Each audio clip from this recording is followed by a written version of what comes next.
Does anybody recognize that song? Do you know what it's called? It's got Rebel in it. It does have Rebel in it. Rebel Rouser. It's it. That's a good one. Shoot, what's his name? Who is it? Will Travel? Oh, That's funny because the Rebels will be a traveling. Yep. Does anybody know what movie this is from? Pulp Fiction. And? it's not in Sandlot. It's in. What is it? Is it Remember the Titans? Forrest Gump. Oh yeah, I forgot. There are too many songs in Forrest Gump for me to remember that. That is a phenomenal soundtrack. It's the though, best. just for I the think record. outside of a couple Tarantino movies, I think Forrest Gump has probably the greatest. That's fair. Welcome to the pregame show, segment 1, where we recap and preview. I am your host, Ethan Collins. Joined alongside me is the guy missing his 4th game this season, Yes. Chance Collins, and the guy who loves the Clay Battelle CBs now after his debut in the Sherman game that everybody decides on the team to make fun of me for now missing, even though Chance has missed 4 times the amount. But Jonathan Edwards, play-by-play for the Clay Battelle Sherman game, being color commentator this weekend on Saturday against the Ritchie County Rebels. How are you doing? Oh, I'm great. I'm about to be better after calling some playoff ball. Chance, I was under the impression it was going to be a 3-man crew here. No. Oh. He's doing a Bummer. Flesh and Blood card tournament. Oh, okay. So, Just the record. I have been qualified for it, but it will be the World Championships in let's Philadelphia. go. Let's go. Hey, that's fun. But, Jonathan, did you breathe a sigh of relief when you heard that our game was going to be on Saturday? Yes, actually, because I was hoping I could call at least one game, and, well, the only one you're guaranteed is the first one, so not having to worry about my work schedule on Saturday was nice. There's no WVU home game. There's no Friday night scoreboard watching for me. I'll be doing that on my own time. So, anyways, let's review a little bit of Magnolia. I don't want to get into this too much, Chance, if you don't mind. I think it'll be a watered-down response. Good one. Watered down. Boy, isn't that the name of the game. To tell you the truth, Coach Butch Varner, by the way, I got his name wrong last time. Need to give credit where credit is due. Butch Varner said a thing that I did not even realize, and I looked back at the film and realized that he was right, and it was he was so right because you could tell on the film. Every time we got the ball, it started pouring the rain down, and every time we didn't have the ball, it started cooling off and just being a little mist. And I think that was due to the fact that I had asked you that if we could redo the intro to the game to CCR's Have You Ever Seen the Rain, and you were unable to pull that up for me. So I still really come on. The scene setter with the Avengers was perfect. It was perfect. Down to the last minute detail. Anyway. Homelander Ethan. Thank you. But Chance, you did exactly what you wanted to do against Magnolia. I felt like they gave us a little bit of a challenge, which is what you kind of needed to see. You kind of expected that. They gave us all the tricks in the book. They came out with a new formation in the wishbone. They tried to run it down your throat and limit possessions. They didn't spread it out until they got desperate in the fourth quarter. You kind of expected Craig Mason, who, by the way, coached a very good game for the Magnolia Blue Eagles, but the more talented team ended up coming together and winning, and also pitching a shutout 30-0 over the Clay Battelle CBs. Yeah, with the weather involved, I think we got 2 possessions in the first half, unless may have been a third, but it ended with we got it with 16 seconds left, so it really wasn't, counts as a possession, but really wasn't no time to run anything. They did come out different formation, and as LePeau said, they're going to give us their best shot, and they did. And was nice to pull it out. It was nice to get to see some of the seniors that, like Cheney, who didn't, don't get a whole lot of playing time to come in because we've, as we discussed last week with the senior night, it's nice to see some of them players that they practice just as hard, just sometimes on Friday night don't get. And to get to see him come out there, get to see some of the juniors still perform, and it was exactly what you needed coming into this week. Yeah. 2 more questions I have for you on that. Number 1, how good was it to see Ponsoroff get back on the scoreboard? It was huge. I would go on. It was huge. Like I was starting to feel for him. It was his senior year, and he's doing everything right, and he's doing everything to help everybody else score. But you wanted to see him add one to the stat sheet. Phenomenal catch on top of it, which he never does. He bobbled it. Made it look a lot harder than it was. He always makes a spectacular catch. Now, I will bring this up. Was brought to me, and hopefully his dad don't get too upset at me for bringing this up in a private conversation. But we talked about it, and he goes, should have had 2. But he decided to try to one-hand catch the other one. He goes, he needs to get both hands up. So to Ponsoroff, if you're listening to this, let's get to the playoffs. Let's get both hands up, secure the ball, bring it down. Let's worry about highlight reels. I know he wants that highlight reel catch. He hasn't gotten it really this year. He got it last year against Magnolia. You know what? That was pretty close. Even the juggle catch? The juggling to come up with the ball in that. In the weather, if you put the weather aspect in there, it really was a spectacular catch. Okay, last question I have for you. Did you enjoy the senior festivities? I loved the senior festivities. Nice to see the parents come out, kind of give me a better visual of who it is. Like I know who some of the parents are that are a little bit more vocal with us that come and speak to us, but to get to see everybody's parents and just that the emotions of it. And that's another thing too on winning that game is senior night is one of the roughest nights as far as football goes because there's so many emotions going on inside mentally into that. And I felt LePeau and them handled it pretty well. All right. I now turn my chair over to the right and we turn the page over to Ritchie County. And I say, Jonathan, give me some stats on this matchup. So this will only be the second all-time matchup if my research is correct. So the only time was in 2021 against them in the playoffs. Yes, the first round matchup, Ritchie County beat Clay Battelle 46-14 in round 1. Ritchie County went on to win its lone state title in program history. Yes, that is correct. So it's just mention it. It's a 3 versus 14 matchup. Ritchie County a bit of a disadvantage coming into this game, to say the least. 2 and 3 on the road this year compared to a 7-0 Clay Battelle team when it comes to home games. Clay Battelle only allowing 11 points a game, which that's nuts. They are far and away the best defense in the classification and one of the better ones in the entire state, I would argue. And they're still putting up 36 points a game, and they've won 9 straight. And then you're also facing a Ritchie County team that won 3 of its final 4 games, so they got hot at the right time. And I'm telling you now, those are the most dangerous teams to play. When they play their best ball late, that's when you have to worry. But they did start 0-4. They have some film that is pretty damning, if I'm allowed to say that. Yeah, you're allowed to say it. It's not saying it in a bad way. Yeah, I'm not saying it in I'm not using it as like a cuss word. I'm using it as that's how it was. Yeah. Those first 4 games were abysmal. We'll put it that way for Ritchie County. And the tape I did get to watch toward the end of the season, you could see the progression. They have a good quarterback that has made some plays. He has a bit of a downside, though. So he has a decently high ceiling, but the floor is pretty rough. He's a boomer bust guy. He is. He's a bit raw, we'll say. 49% completion rate, but as Chance mentioned, there were a lot of drops. A lot of drops.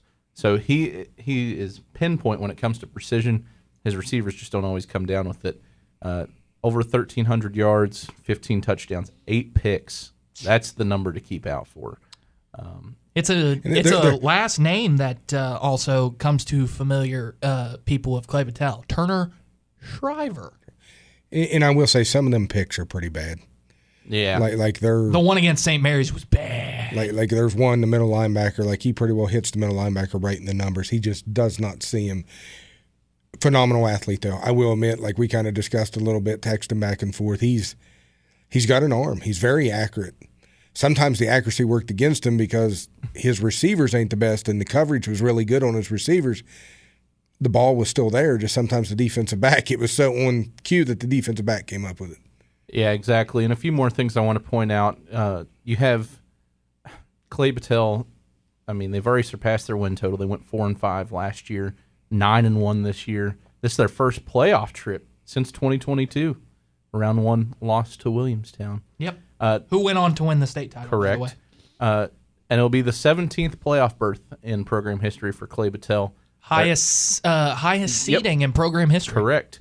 The thing is, the CBs have struggled in the playoffs, to say the least. They were one and done several times over, and are 4-16 all time in the play. I went and counted 4-16 in the playoffs, but have no fear because this is a different Clay Battelle squad. And when you start talking about, though, just to bring up, 2 of them they've lost. Here recently, we said we lost to Ritchie County in 2021. Ritchie County went on to win the title, beating Wheeling Central in the semis in a mud fest before Ritchie County got turf. Why you should never get turf. And number 2, we brought up the point they lost to Williamstown as a 16 seed to a number 1.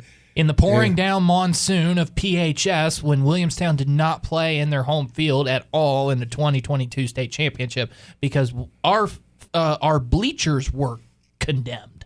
But that was another team that, even though they lost and the records don't look great, I'm going to look at the positive side and say they lost to 2 teams that went on to win a state title, and that's kind of hard to complain when you lose to the state champion 100%. down the road.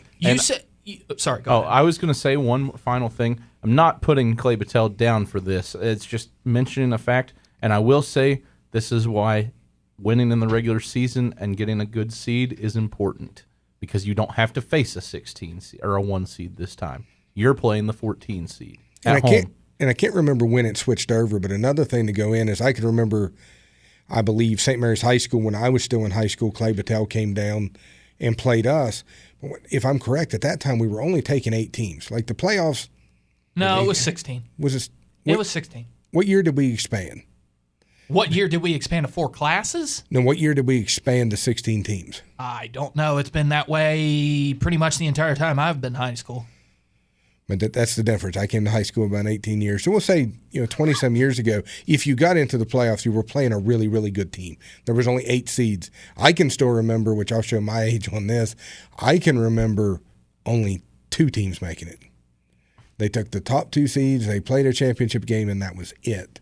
So, and it is very difficult to have a good playoff record unless you've had a dominant history. Exactly. These are a lot of one-and-done first-round exits, but that's not to say that's not a bad thing. And I'll go ahead and mention Ritchie County as well. This will be their 14th playoff berth. They are 9-12, and 4 of those wins did come in that state title run in 2021. Should be mentioned, I believe that half of those wins in the playoffs came in 2014, I want to say, when they made it to the semifinals and got beat by St. Mary's. That would be at least 2 wins, maybe 3. Yeah, that would be 2. Yeah. I'm going to say 2 wins there. They also had some good years about 2000. Post-2000s is where Ritchie County came alive because those first years were rough. I mean, they've only been around since 1986. So the fact that they already have a state title, and I mean, it doesn't sound like a short time, but when you consider half of these schools in West Virginia are 1915 and they consolidated. Pennsboro High School and Harrisville High School came together. And as you say, young history, still got a state title in there because it took, if I'm correct, it took St. Mary's 104 years before we finally came up with our first state title.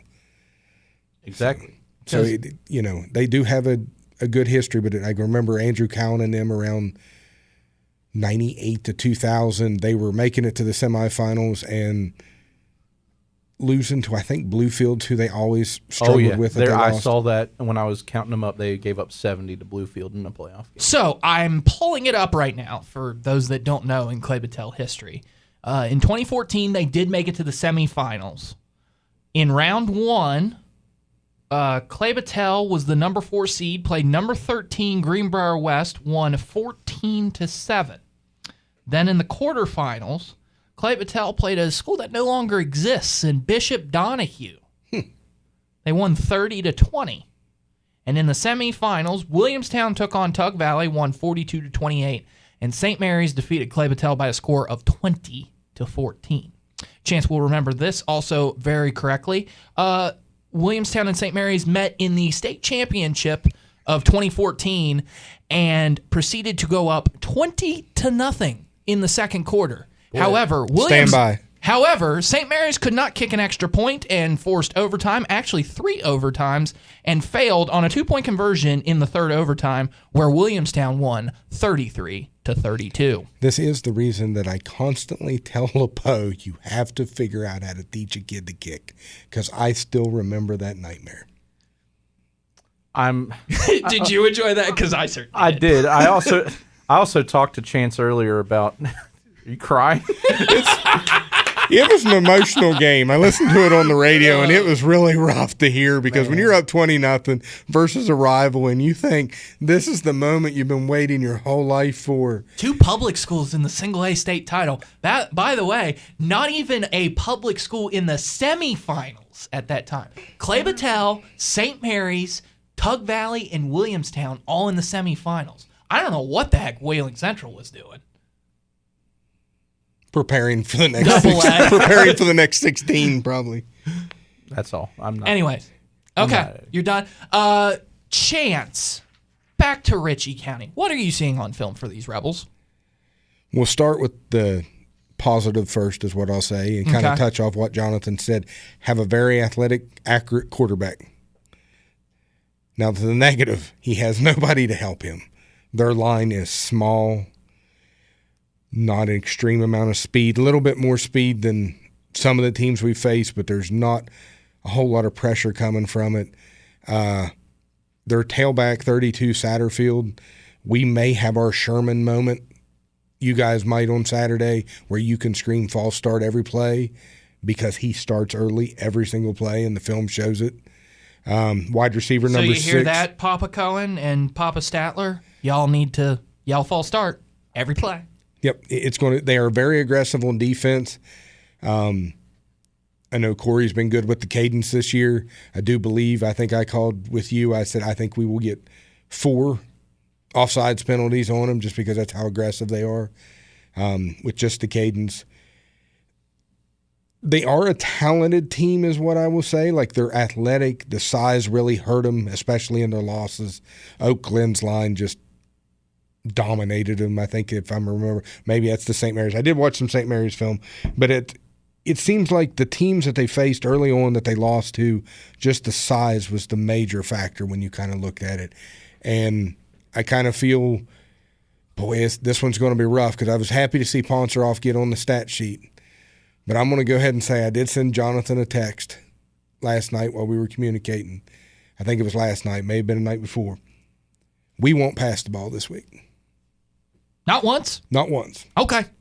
I'll be sure to ask LePeau that in the coach's interview. Anyways, here are a little bit of my notes. I actually kind of agree and disagree with you guys, believe it or not.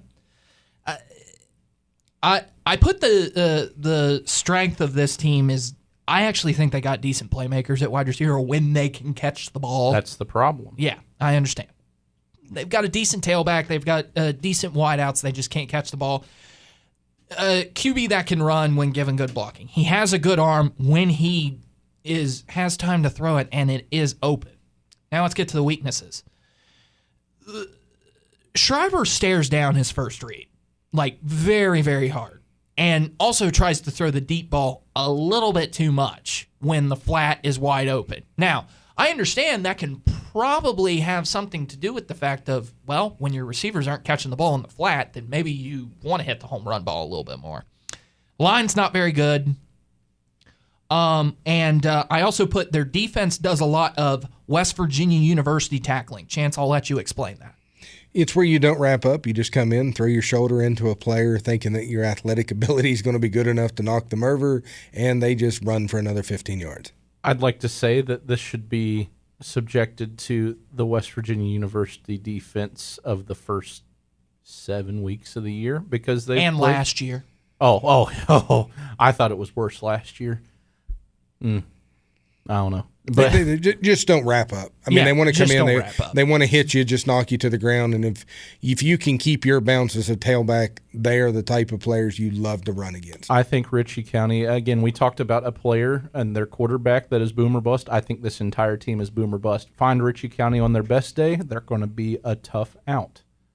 But I think that front line of Clay Battelle on both the offensive and defensive side is going to cause a world of hurt. Did you also notice when you looked at the film, and I pointed this out to you and I pointed this out to him later, that number 6, Landon Hanlon, when he lines up at tailback, they run the ball. When he lines up or motions out at wide receiver, they pass the ball. No, they show their cards. But, yeah. I mean, it's worked for them in some points because he's athletic and he has some moments. And we talked about it in the Sherman game. What's his name? I know what you're talking, the wide receiver. Yeah, I'm not talking Lancaster? No. Trey Lester. Trey Lester. Yes, I'm not comparing them in terms of ability, or I'm not really comparing them at all. I'm saying the fact that when you know the ball is going to go to them at some point in some capacity, and Ritchie County shows a little bit more than Sherman did. Like, hey, big flashing red sign. Oh, it's going to number 6. Yeah. Go ahead and try. Now was Lester number 6 too? 9. Okay.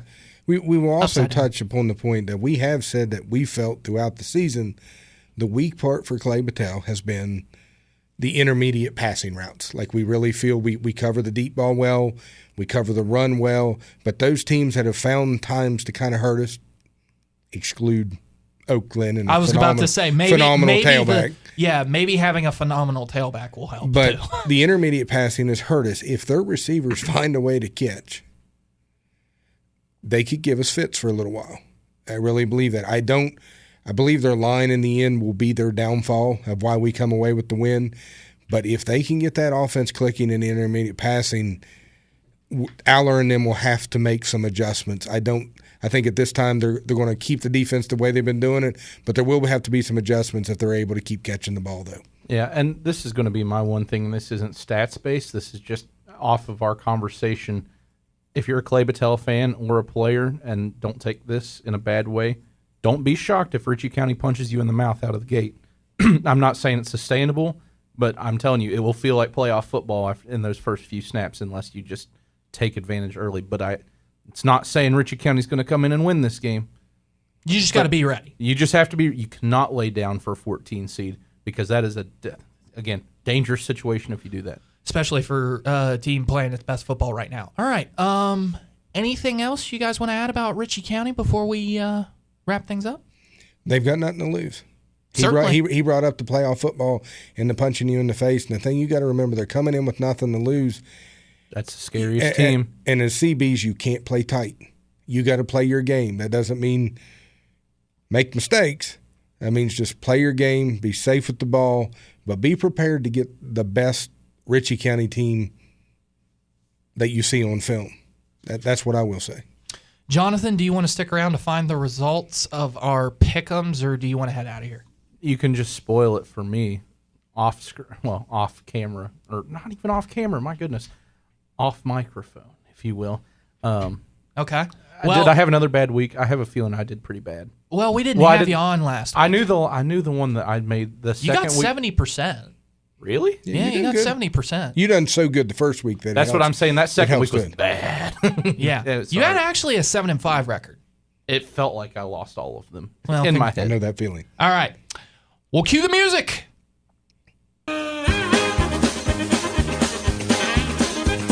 Lewis County versus Grafton. Lewis County's 2 wins are to East Fairmont. And it's kind of going against the grain because if I'm going with the grain, I should go with the team with 2 wins, but I'm going to go with the Grafton Bearcats. We have our first disagree. I am going to go with Lewis County. Buffalo Putnam in AA versus Pikeview. I believe we're going to be different on this one just because of discussions we were having earlier this evening. I'm going to go with the lower classification and say that Buffalo Putnam gets the win. I am going to go with Pikeview. Doddridge County versus Mingo Central. I'm still choosing the third best team in AA football and the Doddridge County Bulldogs. If Mingo Central plays spoiler, which is why I am going to go with the Fighting Ellises of the Mingo Central Miners to get a win and go and host a playoff game, likely be at 6. Cameron versus Pendleton County. With a Cameron win, they would likely go to 5, and Pendleton County would go to 6 or 7. My biggest thing on this is Cameron has to make the trip to Pendleton County, and for that reason, I'm going to choose Pendleton County.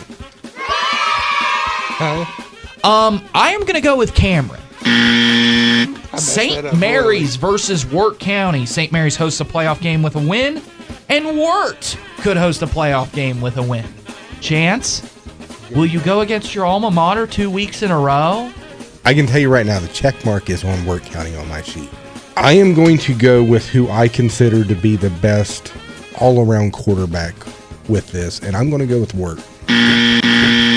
I'm going to pick St. Mary's. Valley Wetzel versus Richwood in the final game. Both these teams winless. Ultimate tank bowl. Somebody's got to get their first win of the season. Who are you taking in this? Richwood. I am also taking Richwood.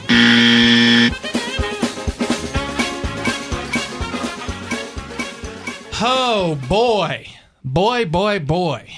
Chance went 7-5. I went 8-4. So what does that mean? If I went one game ahead, it comes down to the total percentage. And I said that if we had good records, Chance would likely win. And if we had bad records, I would likely win. Chance finished with a 64-41. I finished with 73-48. Chance finished with a 60.95% win percentage. I finished with a 60.3% win percentage. Congratulations, Chance. I appreciate that. It just goes to show half of a percent. It just goes to show you don't want to play the full 10-game schedule. You want to take a couple off.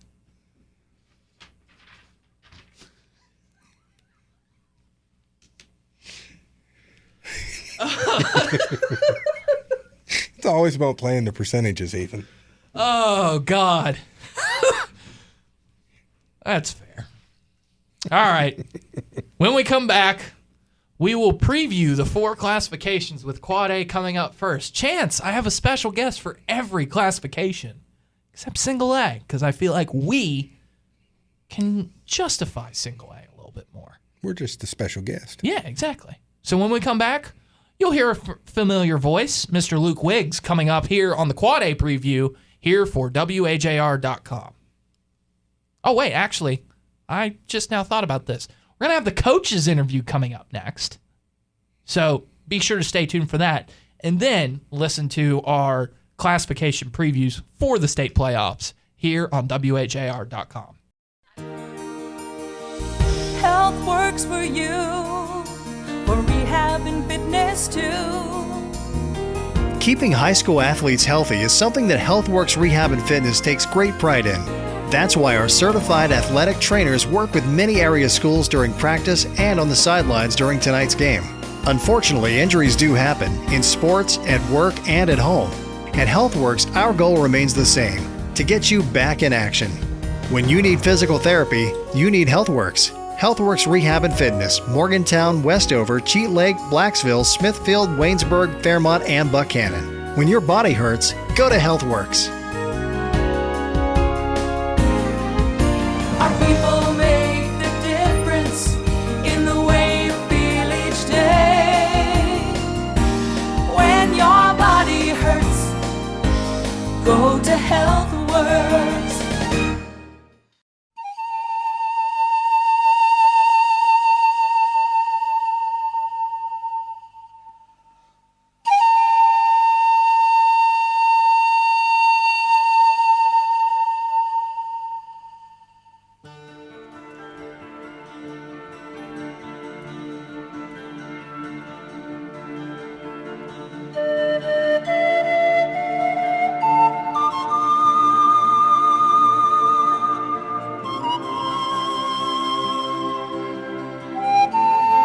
Welcome back to the pregame show here on WAJR.com. The coaches interview now coming, sponsored by HealthWorks. When your body hurts, go to HealthWorks. Find a location near you at healthworksrf.com. And I'm joined, as always, by head coach Aaron LePeau. Coach, how are you doing today?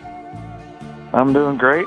Just finished regular season. I'm newly reinvigorated for a new season. Now everybody's back to 0-0. Only way to keep playing is to be 1-0 next week. Well, let's talk about last week. I know you want to be 0-0 and talk about the playoffs again, but let's talk about last week. As you like to call it, a slobber knocker in the monsoon, wouldn't you say? It was a monsoon. I mean, I like slobber knockers at football games. We've had a few of those this year, but Magnolia's they put 55 back there running back, and he was big. Number 13, a big kid. So they had a few big running backs, but on the line of scrimmage, it was kind of like, hey, we're better than them. Let's just line up and show them. And so I felt like we could. I mean, for most of the night, we just ran one formation and one play and let them know who was boss. So I don't know. That doesn't necessarily fit I guess we're slobber knockering around, but I usually reserve slobber knocker as like a respectful term for the other team of it being physical both ways. All right, so let's talk about turning the page and going to Ritchie County. So this team, I think they're a lot better than their record indicates. They're playing good football now, which is not what you like to have coming into the playoffs, is a team on a little bit of a hot streak. But what are you seeing on film for them? Well, I didn't ask their coach this, but I think my understanding is they're one of these teams that's like don't ever know if they're going to be single or double A, and with all this lawsuits last year and all this stuff, it looks like they were planning on being double A, and they scheduled a double A schedule. So, when people sometimes look at this four-class system, they're like, there's a team with losing record in the playoffs. That's ridiculous and all that stuff. And it's like, oh, they played Doddridge, they played Lahoma, they played South Harrison, they played Braxton County. It's like, oh, they played a bunch of double A schools. And so, they're definitely way better than that 4-6 record indicates. They're a good football team. They're well coached. They're not huge on the line of scrimmage. They're not big. But they fire off the ball and they find a way to get it done and get their blocks. So you can tell they play with technique and fundamentals and a lot of effort and heart. I like their quarterback, number 2. He does a real good job, and they got number 13 wide receiver. They had him listed at 6'4", and he can run and catch the ball. So they play good football, no doubt. Defensively, Chance and I put as one of their weaknesses is that we call it WVU tackling, which is a term that we use when somebody doesn't tackle well with technique. They just kind of go full force, don't wrap, and hit up high and expect their athleticism to knock somebody down. Do you see that as possibly a advantage because your team knows how to break tackles, especially when somebody tackles them above the waist? I'm a little surprised by that statement by you guys. Usually you're pretty spot on, but, Magnolia was like arm tackling, reaching out and like two-hand touching us. But, these guys are aggressive. I think they're pretty good tacklers. They kind of remind me of like Cameron. Like, they're smaller, but they'll come hit you. So I think overall they might have struggled with some of these really good teams they played tackling them. But when you look at all 10 games as a whole, they do a pretty good job. Now they do, I would say, for their own team, their offense is better than their defense. I would agree with that. But I think they, I actually think they're pretty fundamental tackling. I have been told a lot that I scout an offense better than I scout a defense. So that's a fair point. We'll go back to the offense here. Like you say, they have a pretty good quarterback. He throws a decent deep ball, probably one of the better deep balls that I've seen consistently, maybe since Case and Angel and Cameron. And I guess my thing about it is that he's also a pretty good athlete. I mean, I think, and he's a last name that you're familiar with. His name is Turner Shriver. So I think he's going to be an interesting guy to have to contain and handle. Wouldn't you agree? Yeah, it's going to run through him. They're going to run him some, for sure. And they're going to take some shots and stuff like that, for sure. He's a stud for them, and especially in playoff football. I would have guessed that they're going to run him even more than they normally do, for sure. I'm going to say, looking at film myself, Coach, I felt like the Satterfield, the tailback, number 32, seems to false start about 80% of the plays. Have you guys noticed that he really leans, like before the ball's ever snapped, you can see it. Just a little lean, huh? He gets that lean going and he gets moving forward. And I noticed receiver 6 does that from time to time too. Are you guys going to do the reenactment of the Sherman coaches and just stand on the sideline and holler as it happens? Sure. I mean, we meet with the officials, and they ask, is there anything you see on film you'd like us to know or address or anything like that? So we'll get a chance to, politely, tell them ahead of time. Hopefully they can see it when it's obvious like that. But no, we're not going to revert. I should have said no. No, we're not going to revert to Sherman's coaches and act like that. Our strategy to win is not to bait the referees into calling a bunch of flags for my team. We're just going to focus on playing the football game.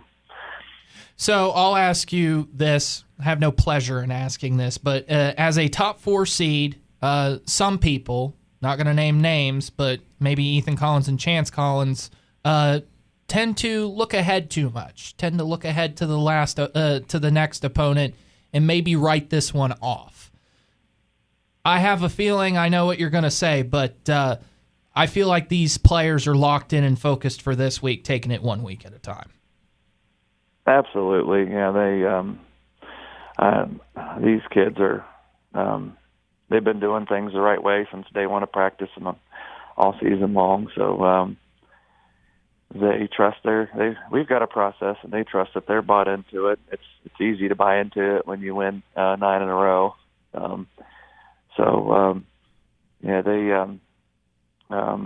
They're not gonna, they could have tried to make that mistake last week, and we didn't overlook Magnolia. Took care of business there. I got a math. I think I've talked about him before. Mr. Harker, a math teacher in the building. He was talking to me. This book, it's called The Book of Five Rings, and it was written by a samurai. Man, I'm having a hard time thinking of his name right off the top of my head. I got it right here. Actually, I got one. Miyamoto Musashi. He was a samurai, and he had his first kill at 13 years old, and he killed 77 men in 60 duels. And one of the things he's famous for saying is, this next opponent is the most difficult opponent I have faced to date. And so I shared that with the kids last week before Magnolia. So we're going to tell ourselves that this next opponent is the most difficult opponent I faced to date.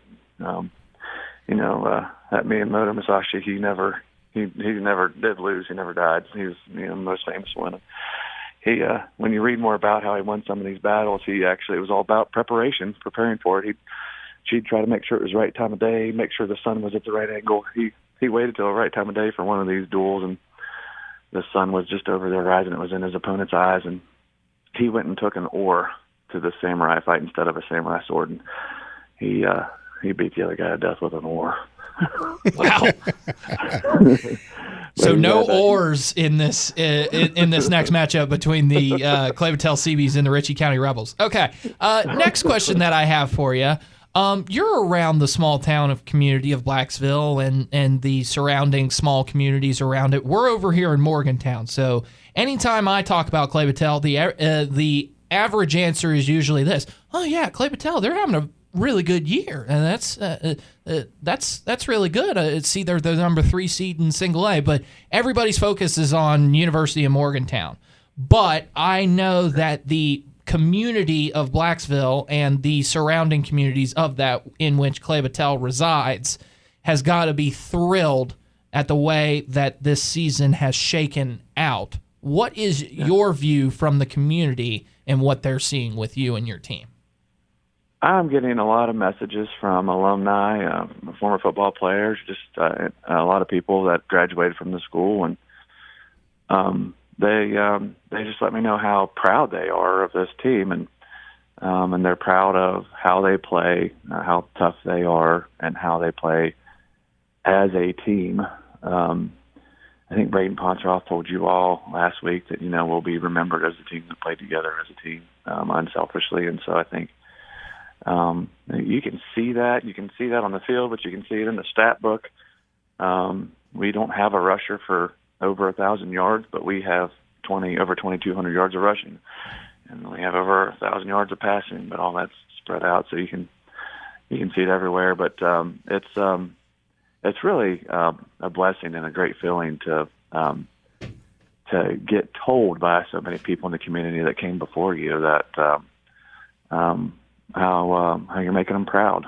Just before I'm talking to you guys here tonight, I spent a long time talking to Coach Wilson. He stopped by practice today. Him and his wife Terry brought by Terry's famous special peanut butter cookies. And Cooper Statler's mom got some moms together and had some hot chocolate after practice today. So we had homemade hot chocolate, and Coach Wilson's wife Terry's famous peanut butter cookies after practice here in the middle of the day today. And so people are proud, people are excited, people are happy for each other. It's special for sure.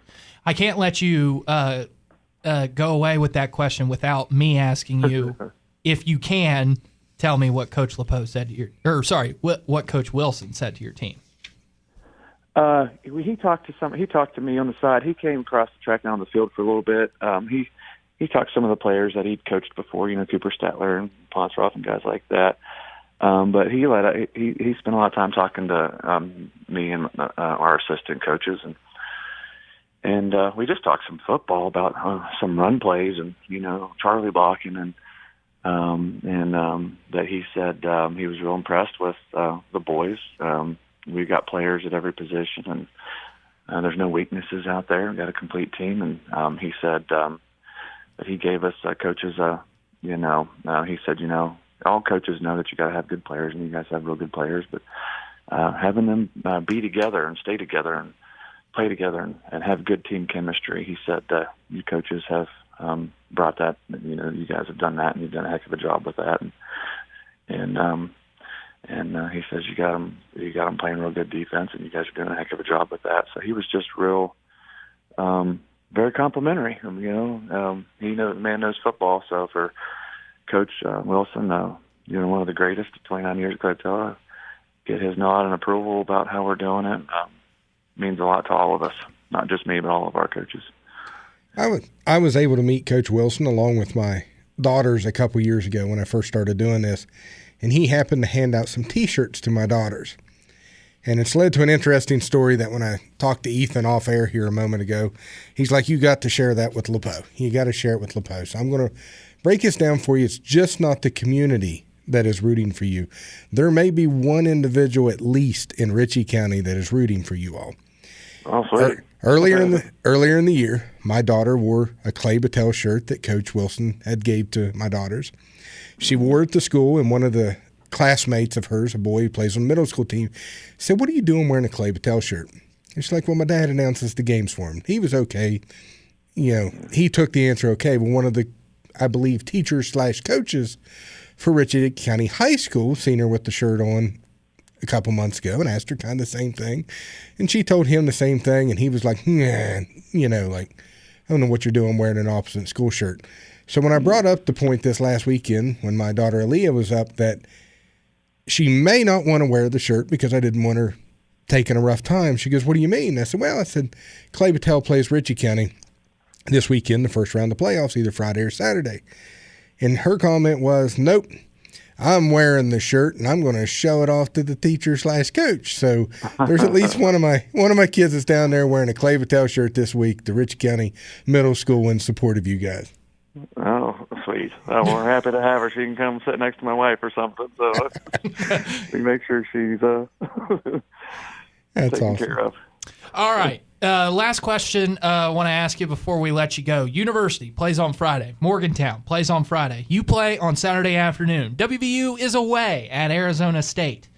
Tell people why in Monongalia County that they should come out and watch your Clay Battelle Seabees take on the Ritchie County Rebels when there's no other football going on in Mon County. I mean, if you want to watch football play how it was originally intended to be played, in a slobber knocker fashion with offensive linemen that finish blocks and, play mean and with aggression, and you want to see hard hitting, and you want to see a team play together as a team, have the goal of being the toughest team on the field. And you want to watch football in its purest form. Come watch Clay Battelle play on Saturday. That's who we are. That's what we do. It's why our community's proud of us, and that's our goal to go do it again on Saturday. So it's a playoff game for us on a Saturday, and we need as many people there as possible. We can feel you guys behind us, and we need you get that 3 seed to get a home field advantage. So help us get as much of that home field advantage as we possibly can. All right, Coach, that's going to do it. I appreciate your time. Thank you. All right, that's going to do it for the coach's interview for Aaron LePeau, sponsored by HealthWorks. When your body hurts, go to HealthWorks. I will admit, Chance, his reaction to the whole Ritchie County shirt didn't get the laughter that I thought it might get. Sounded a little bit nervous. He almost acted like he may have thought it was bad bulletin board material down in Ritchie County. Like they got this student wearing the shirt. But, he mentioned sitting with his wife or whatever. I do hope that keep this going for a couple more weeks, that the schedule will work itself out to where we can get Aaliyah up here. She enjoyed going to the games when she was able to. Just pickup time and so on has led to the point that it's not near as easy to get her up here to the ball field. So hoping to get her up here as the playoffs go and get her a chance to come see these CBs play some playoff football. And with that, it is time to get ready to do the playoff previews. We will go through each classification, and we'll bring in a little bit of an expert on each classification. In Quad A, we'll have Luke Wiggs from WEPM in Martinsburg and the Panhandle News Network. In AAA, we're going to have a familiar voice as well, Jonathan Edwards, who you heard on the play-by-play for Sherman, and he'll be color commentating with me this week. AA, you have an unfamiliar voice that you might not have heard of. My former boss at U92, Chance, Alex Wiederspiel, who is the voice of the South Harrison Hawks, will join us to talk about AA football. And who needs an expert for single A, right? You got us! We'll sum it all up for you. Make your brackets absolutely 100% perfect. You can guarantee it. Or at least one of us. Well, I mean, you look at our pick'ems throughout the year, and I mean, it's not like you ever heard a buzzard during the preview. We've always been right. Yeah, that's no correct. No whammies. Almost every time, it's perfect. Every time. We'll be back after this here on WAJR.com. While others search far and wide for solutions, you know where to turn. Patton Building Services. Since 1981, we've been more than a service provider. We're a legacy. From janitorial to general building maintenance, we believe clean environments build better business. We don't just maintain buildings, we maintain communities. Patton Building Services. Beyond cleaning. Total building care. Find us online at pattonbuildingservices.com. All right, this is an oldie, but it's an oldie where I come from. All right, guys, listen to this blues riff and B. Watch me for the changes and try and keep up, okay?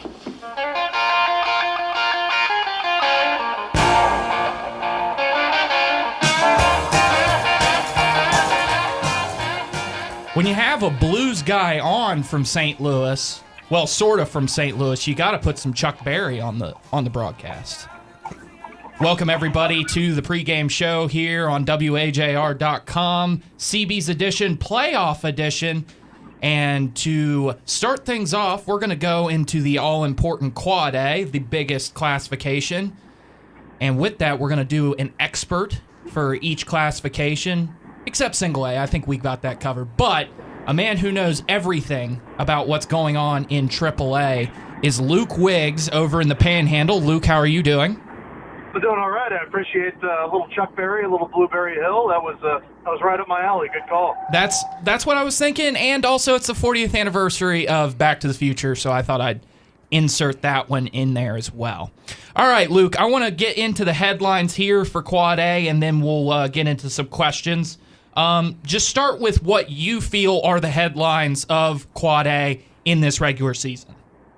Well, I think we've seen a pretty clear tier break in terms of who the serious contenders are for a Quad A championship, and then everybody below it. I mean, obviously everybody knows about Morgantown, about Huntington, and about Martinsburg, and they've done a very good job of distancing themselves from the rest of the pack, and those would be just about everybody's pick to go to Charleston. But I think you have a really intriguing second tier. Teams like Jefferson and George Washington, Spring Mills and Musselman out here in the Eastern Panhandle, think about a Woodrow Wilson or a Wheeling Park, that are all capable of playing upset. So while I do believe that it is a three-team kind of distant first tier, I do think there is some upset potential in this Quad A field, as you would expect from the state's biggest classification. Talk to me about some players. I know Joe Bricado always likes to talk about the big names that are heading to big schools. Things that come to my mind is obviously Tavion Wilson, the Huntington wide receiver turned quarterback this year. He is committed to Clemson. And, never know what's going to happen there in a coaching change, possibly with how bad of a year Clemson has had. He might be up for grabs come December. But at the same time, though, Martinsburg always has a few D1 talents, and I'm sure there are some across the rest of Quad A in the state. Are there any guys that you know about that are committed to big schools? Yeah, well, the biggest one out here in the EPAC, of course, is Xavier Anderson. He's the younger brother of Max Anderson, who was the quarterback that led Spring Mills to the state championship game last year. Max, of course, is on at WVU. Xavier Anderson is currently committed to play tight end at Cincinnati.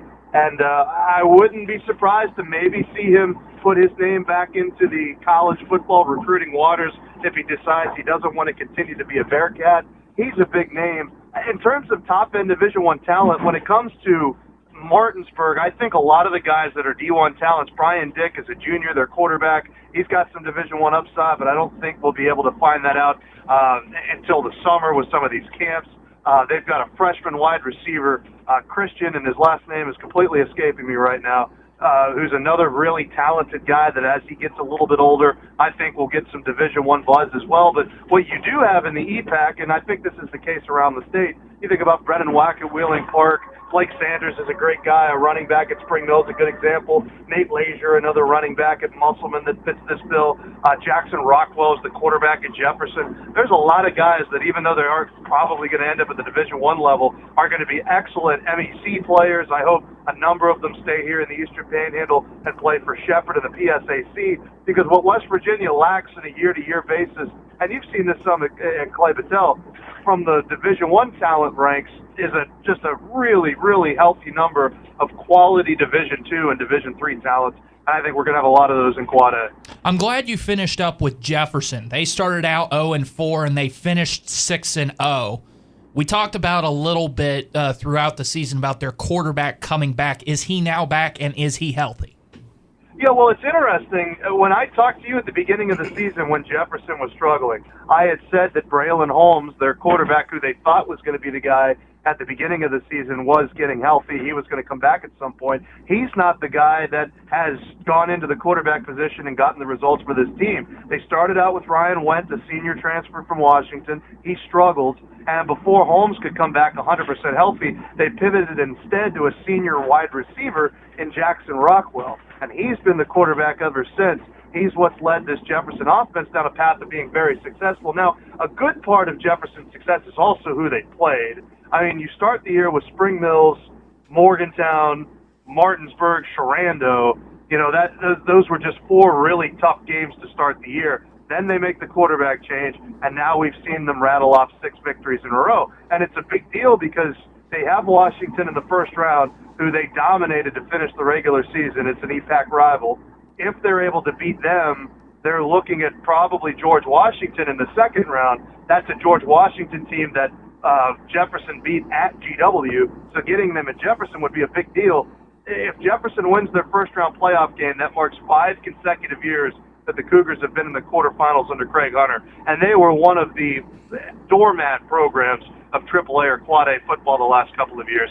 And if they get GW in the quarters, they have a chance to do something that they've never done before and make the semifinals. And making the change to Jackson Rockwell at quarterback has been probably the biggest reason, and a very good defense and a very good coaching staff, as to why Jefferson's turned around an 0-4 start and are now the number 4 team in Quad A.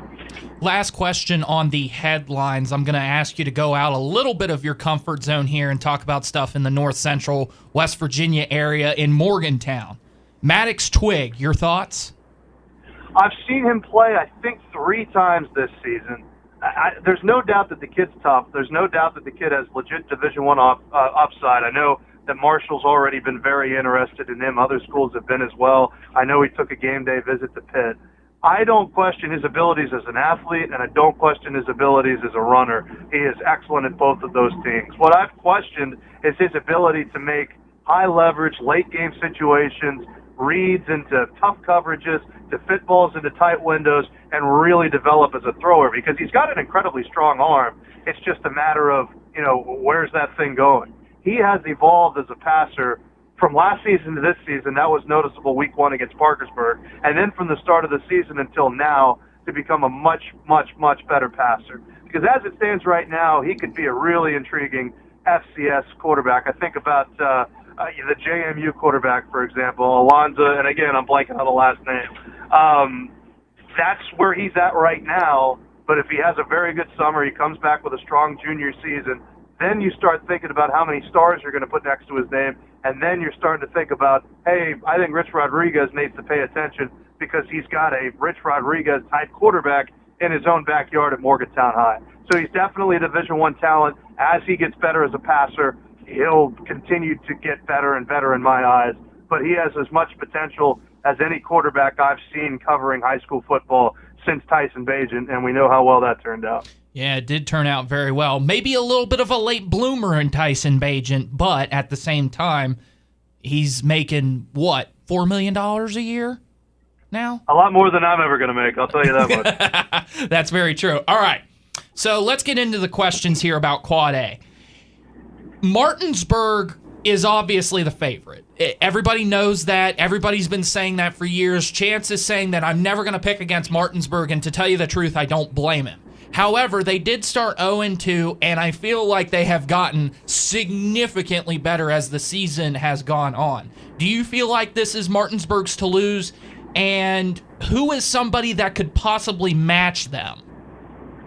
Well, yeah, I do believe it's Martinsburg's to lose. And I'll give you guys a little bit of an inside peek. I wouldn't be this blunt on our local sports show, but I'll be blunt with you.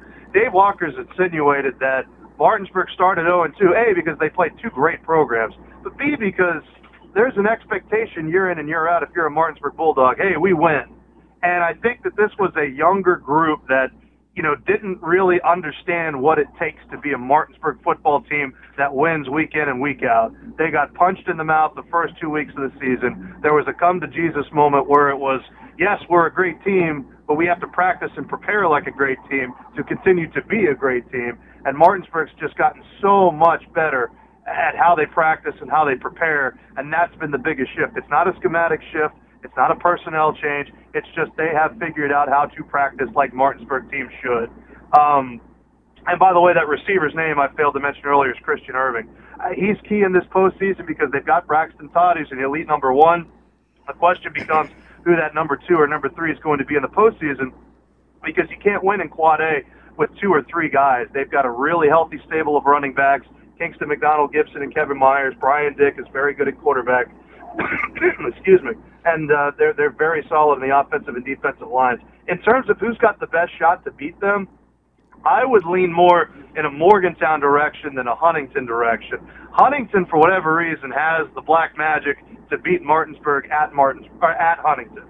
But for whatever reason, in a neutral site, when they come out to the Eastern Panhandle, it's not the same. They were close last year. They were really close last year. That they were a 2-point conversion away from getting there. You're right. But I think that Morgantown, and you're right, Tavion Wilson's probably the best player in the state. But Morgantown, from an offensive and defensive line standpoint, and they were not fully healthy along the offensive line when they lost to Martinsburg in the regular season. I think when the lights shine brightest for a Quad A championship, which, if I'm correct, it's the first one we're playing on Friday, so it's noon or 1, I think Morgantown has a better shot to dethrone Martinsburg than a Huntington does. I might be in the minority there. But Martinsburg will have a chance to play them both if the playoffs play out the way we think. They'll have to go to Huntington in the semis and then potential matchup with the Mohegans down in Charleston. So, yeah, Martinsburg is the team to beat again. They figured it out after a really pedestrian start, and I know that annoyed everybody else in the state. Yeah, you mentioned the pedestrian start, but, I mean, at the same time, me being a Martinsburg fan, they lost a lot off the team from last year. You had Fagan at quarterback, and you can probably correct me with this, but they had a middle linebacker, I think, by the last name of Flores, which was one of the best middle linebackers I've seen in high school football in a long time. I spoke to him after the championship game, in which case he told me his ACL was tore during that game that he was playing, and he was going to have surgery pretty well immediately after the championship game. But I think it's one of them. I know you said practice like Martinsburg, but we also got to look at, started out with 2 good programs, but also had a lot of pieces to replace. It wasn't like some of the teams I feel in the past where it was just the quarterback or it was just, one other star player. They replaced star players on both sides of the field coming into this season. Oh, yeah, you're 100% right. Coy Fagan goes to Marshall. Nick Buskey, their leading rusher, is gone. A good portion of their offensive line was gone, including Xavier Pollard, who they lost to Davidson. They also lost Bunny, didn't they? Corday, yes, they did. Kyrie Bunny was gone. And you're right about Ace Flores. He is one of the best high school tacklers I've ever seen. He's taken this year off to recover from that surgery at the University of Charleston. So you're absolutely right. It's a great point. What I meant was you had younger players, freshmen and sophomores, stepping into those roles. And at the beginning of the season, it was, we're Martinsburg. We're the best. Everyone's going to treat us like the best, and we're going to win because we're the best. To just kind of get knocked around by a Camden team that's probably one of the best 50 high school programs in the country, and then a Huntington team that's a top 3 team in the state of West Virginia at their place. And then it was upon Dave Walker to say, look, guys, you're as talented as any team I've had here. You just need to start practicing and preparing like it. And that really kind of brought this team to where they're at right now. So you're right. They had to, in terms of what they need to replace on a year-in, year-out basis, this was probably one of the hardest coaching jobs that Dave Walker had in terms of who he lost to graduation and whatever. Braden Miller's another one, a great receiver and safety for them. And it took him a while to get the right pieces in the right places, but Martinsburg has absolutely done it. And what's scary is their 2 best rushers are coming back next year. One of them's just a sophomore. Quarterback's a junior. Their second best receiver is a true freshman. I say true freshman like you can redshirt in high school. And most of the offensive and defensive lines are back. So as good as this Martinsburg team is this year, they will be better next year. And I know that's ominous for the rest of the state to hear. Chance is just marking his Martinsburg tickets for next year's state championship as well. Okay, Luke, just something that I threw out here in my questions. You don't really need to answer it here. I just think it's kind of funny. Outside of Hedgesville at Huntington, all first-round matchups are 2 hours or less. Do you find that interesting? You mean like distance? Or? Distance travel. Yeah, I think that's kind of lucky when you only have so many teams in Quad A. I was really surprised that there was only one Saturday game, and it was one out here where the schools are 10 miles apart. It could have been a lot worse. I feel bad for Hedgesville having to go down to Huntington, but it absolutely could have been a lot worse, and I'm glad it worked out that way. Double-digit seed that you would look to see pull off an upset? I saw this in your prep, and it's something that I've been chewing on, and I just don't know, because I don't expect any of them. Yeah, I don't see Parkersburg giving University a great game. Woodrow's got athletes, but I don't think they have the beef to stop Brennan Wack.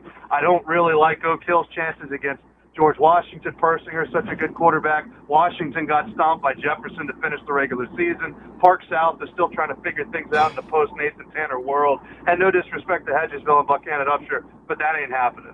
So I would probably say Woodrow just because of the athletes that they have in Beckley, but I don't see an upset. The only upset I would predict would be the 8-9, which is not really an upset anyways. And I'm not saying I expect it to happen. I'm saying it could happen. I don't think we see a significant upset in Quad A until the second round. I agree with you, Luke. You, excuse me, you probably got the short end of the stick there when I ask, because I'm asking everybody that, and Right. Unfortunately, you have the hardest job of trying to find one. Okay, which game are you calling this week? I'm doing the 8-9 Spring Mills and Musselman game. Okay, if you weren't doing that one, which game would you most like to see or call? That Woodrow game, just because of the athleticism, and I've only gotten to see Brennan Wack play once in person. That would probably be a ton of fun to do. I don't know. Probably that one. University Parkersburg. Like I said, I don't expect a lot of these first-round matchups to be close, but that one's going to be somewhat competitive. But I'm pretty happy with the game that we picked. All right. Go ahead and tell folks where we can find your game. PanhandleNewsNetwork.com. I'll be on the air solo. Our usual broadcaster for Game of the Week, Parker Stone, who I know you've met a couple of times, is actually getting married this weekend. So I'm doing the game for him and then driving down to his wedding tomorrow on Saturday. Yeah, I'll be on the air 7 o'clock. PanhandleNewsNetwork.com. I will absolutely be keeping an eye on the Clay Battelle matchup, and I hope to continue to see the CBs advance because, man, how special would it be to make a deep postseason run there in Blacksville? It is. I'm going to jump back to the Parker Stone thing. As you know, I got engaged recently, and thank you. And the first thing I told Kirsten when she started planning the wedding is I said, no fall, cannot be fall, cannot do a fall wedding. And she doesn't want to get married in the winter, and she doesn't want to get married in the summer, so we've pretty much nailed it down to spring. So props to Parker Stone for not only having the cojones to get married in the fall, but to get married on the first week of the playoffs, and for his wife to know that he's probably never going to be home to celebrate an anniversary. That's true, and to be honest with you, he actually missed 2 other weekends this year. His sister got married and his best friend got married, so he's missed 3 high school football Fridays and college football Saturdays out here with fall weddings, and we've definitely given him a hard time for that. Wow, if he missed any more, you could call him Chance Collins. An interesting story on marriages is my dad brought my mom home early from her honeymoon for a different sport. Oh, my gosh, I forgot about this. Yes, please tell it. Because the legendary Pennsboro Motor Speedway, I believe, was running the Spirit of 76 race, and my dad left his honeymoon early to bring mom back to Pennsboro to a dirt track race. To which case, it's an institution. To which case, my mother looked at my father when Brock told that story and went, no.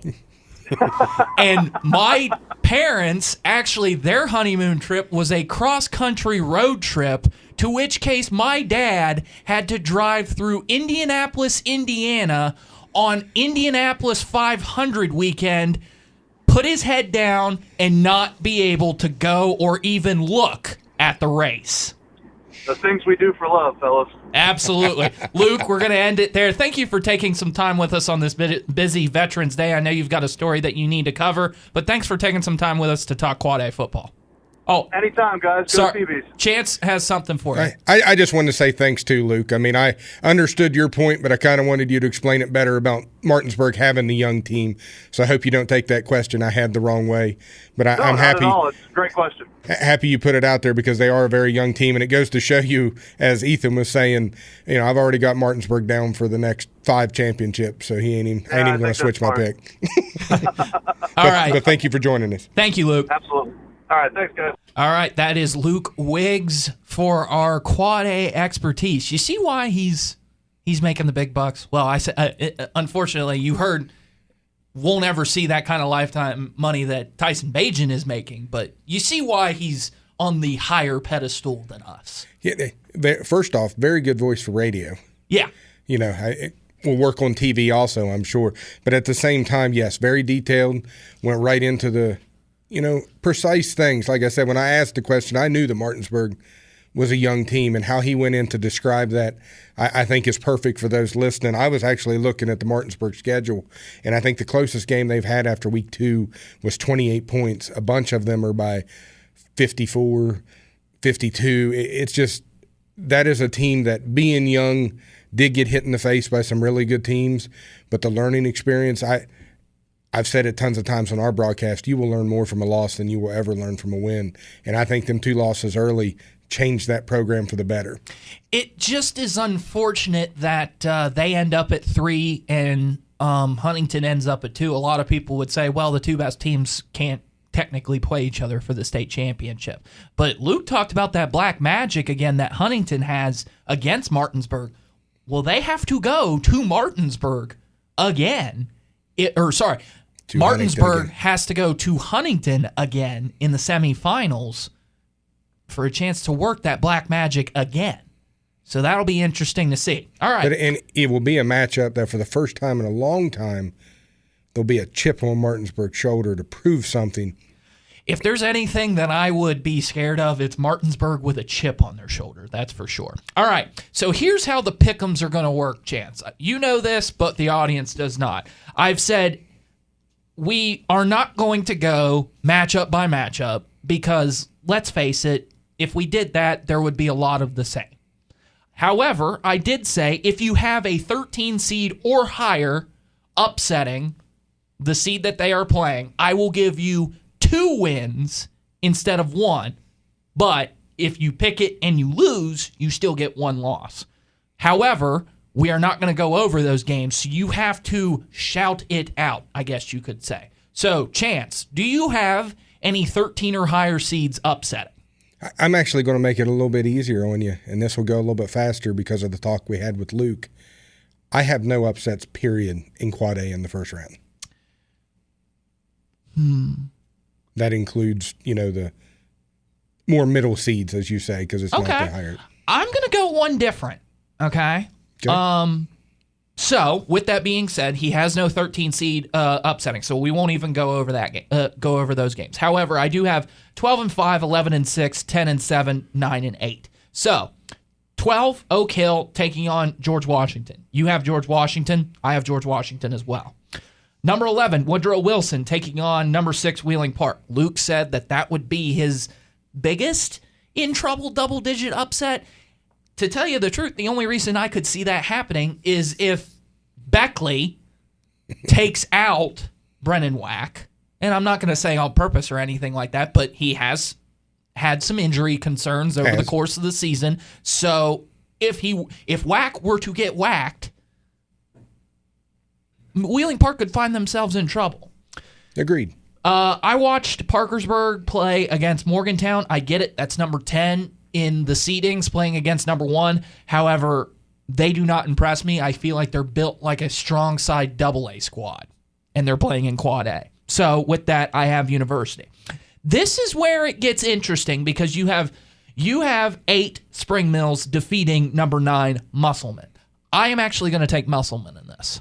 And I'll be honest with you, when I went through all of them, if there was one that I was looking at an upset, it was this one because I believe in defense when it comes playoff time can win games because sooner or later it always seems like an offense of one of these major teams struggles for a game. If your defense ain't able to pick it up, that's where you have the struggle.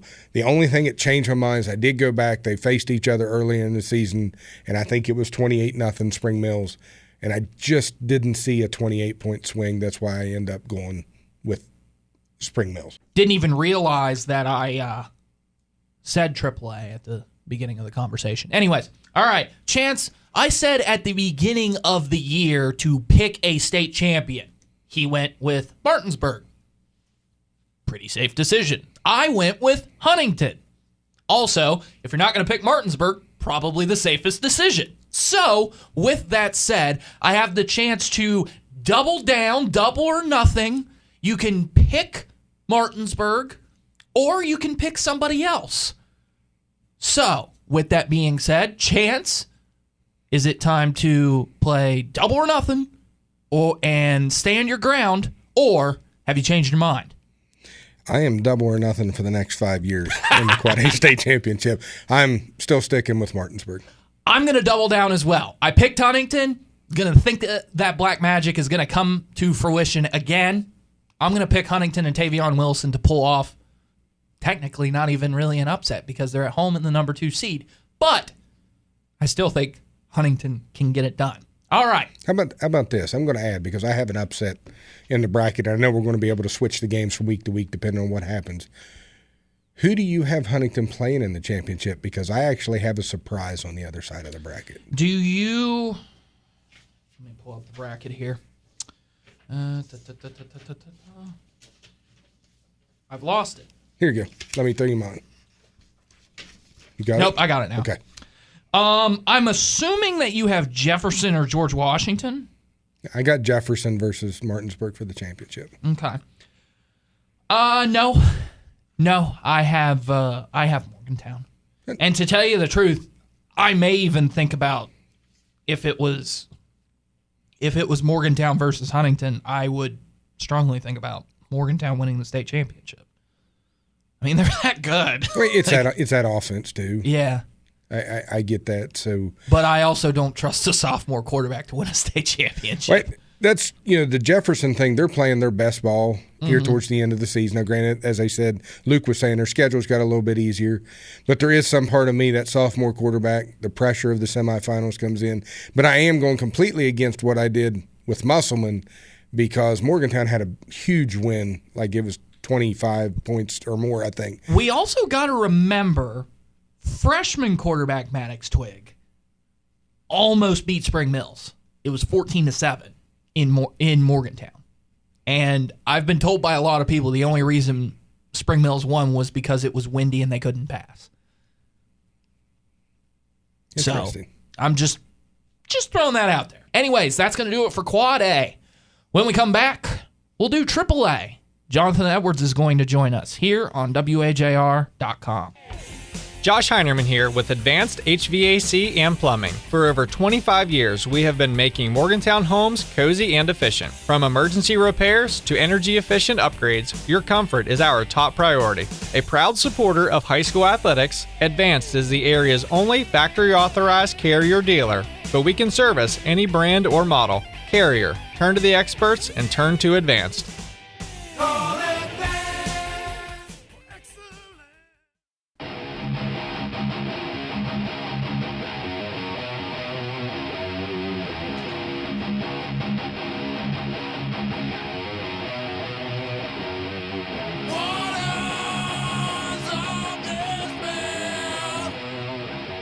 Welcome back to the pregame show here on WAJR.com. It is AAA time here on the pregame show, and with that, we bring in a familiar voice, familiar name, Jonathan Edwards, who says that he watches and does updates on a lot of AAA football. Jonathan, how are you doing today? Oh, man, I'm good.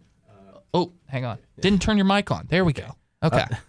I'm good. Happy to be talking football again. Yeah. Kind of by default, on game nights, I usually follow all Quad A and about the top half of whatever's on the website for AAA. So I follow a lot of that. I hear a lot of Bridgeport, a lot of Kaiser, a lot of Greenbrier East. Those are my heavy hitters a lot of the times. I catch Princeton every now and then, and I also follow Hoover on Twitter a good bit. But yeah, that's kind of in my wheelhouse on Friday nights. So what he's saying is he follows the teams in AAA that we need to follow. Yep. Yeah. So give or take. All right. So let's go over the headlines a little bit for AAA. Obviously, it's a class that's dominated by Bridgeport and Princeton. Herbert Hoover, in a little bit of a rebuild, gets the 7 seed. Chapmanville, which Jonathan's going to get into here in a little bit, undefeated and not hosting a playoff game. Do you want to give us a little bit of a update on the whole Fairmont senior quarterback, Anthony Smith? Oh, boy. We'll just get right into it, I guess. Yes, we're going to get right into it. So I wrote a little bit of a breakdown, and I'm just going to read off that because there is too much to go off of. Chance, perk your ears up. listen to this, because this is a very interesting story. I don't know how this got past me because the story I read was from the Trib Review from out in Pittsburgh, which is an outlet I follow quite closely when it comes to sports. So Anthony Smith from Fairmont Senior, their quarterback, he's a sophomore, already lighting up stats. He is a transfer from out of state. He started at Southmoreland, Pennsylvania, and then he left after throwing for a school record 2,110 yards in his freshman year at Southmoreland. Left for Seton LaSalle in Pittsburgh, and he was deemed ineligible due to all the transfer rules. You know how that is. Sometimes we're not Pennsylvania people, so there's a whole bunch to get into it. And then he transferred. I'm gonna go ahead and take a snide shot there. I do understand the transfer rules in PA a little bit better than some, because I got a buddy who coaches at South Green who had a kid transfer from, I'm trying to think about it here, Mapletown Mapes over to South Green, would have been a starting tailback, and the head coach of the Mapletown Mapes got upset because the kid was taking classes at Waynesburg. His dad lived in South Green, so there was nothing. He had a permanent structure there to live, but they complained and said he only transferred because they told him they were going to move him from tailback, and the Mapletown Mapes actually won that, even though under investigation, the coach actually admitted that pretty well his whole argument was a lie. But the kid still missed his complete senior season for South Green because of that. The transfer rules are not good in PA. So the same way it would work, how the old rule in college used to work, you used to have to sit out a year. If you went from D1 to D1, you would stay. So similar here. He tried to go to LaSalle in Pittsburgh, and he was ineligible for the season. So instead of waiting it out, said, all right, let's pack our bags and head to Fairmont Senior. And that's where he went. He had D1 offers from Syracuse, Sacramento State, and Towson. Sacramento State, by the way, is starting to become like an NIL powerhouse in the FCS ranks. They constantly try to apply for Division I, I guess you could call it citizenship, D1 citizenship, which, by the way, costs $20 million, Chance, if you were curious. So $20 million, they've been doing it each and every year. Now, they get the money back when they don't get let in, but they have $20 million that they keep throwing at the NCAA every year and keep getting denied. That's unbelievable. All of this to be said, so he's had a pretty solid year with Fairmont Senior. 8-2 record, heading into the playoffs with one of the top seeds, 29 total touchdowns, and over 2,100 yards again this year if you combine his passing and rushing. Again, 29 total touchdowns for Smith. And then this is where it gets interesting. I read toward the end of this article there were rumblings of cyberbullying from a man in Pennsylvania circulating as a possible reason for his first transfer, but not much other information is known. So I'm going to say it's probably, I don't want to make presumptions. I'm going to say it was probably more to do with the fact that he couldn't play at the school he wanted to transfer to. And that's where we stand today. So you pointed out, Ethan, when you sent this to me, could be back, maybe not. Who knows?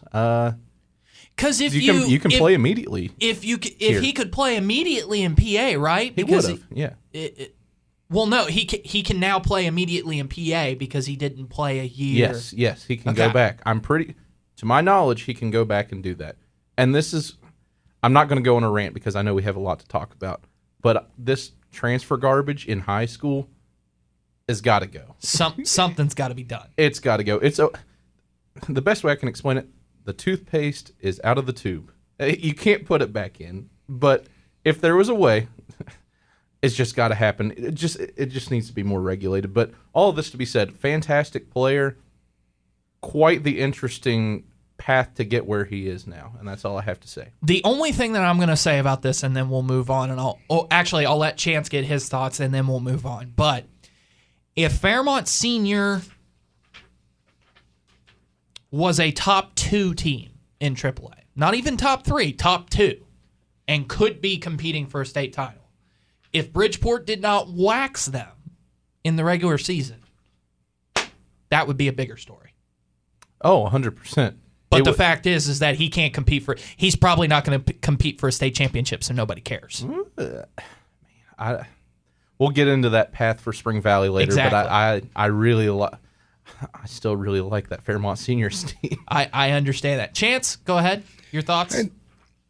This all got opened up a can of worms by Ed O'Bannon and the lawsuit over NIL. The only positive part that came out of it was we now have NCAA football again with real names. That is the only positive that came out of it. The tube, as you said, the toothpaste is out of the tube. The only problem is there's no putting it back in. That's my point. We've opened up a can of worms that everybody thought like, oh, we need to pay these collegiate athletes as pro players. Now we've got pro college quarterbacks making more money than they can make in their first rookie deal in the NFL by these major colleges. But now that has turned into high school football is going to be athletes that are getting paid. And we can't do anything about it because from what I understand, the rules I've read on Metro News when they come out with the deal was as long as they're not wearing their uniform, you can give them money to go out and sponsor, we'll just say car dealership. That way I don't get in trouble for free advertisement here. But let's just say some car dealership in Bridgeport, and you can go get some second-string quarterback at some 6A school in Texas, as long as he's willing to take $25,000 to come up here from the car dealership, he can come up here and play for Bridgeport High School. He can play for Princeton. He can play for whatever high school he wants to. And all I can say is that for those schools that are irritated by it, is jump on board because this is the new level of high school football. I'm not saying I agree with it either, so don't take me wrong. No, I'm not. But I also know that it ain't changing.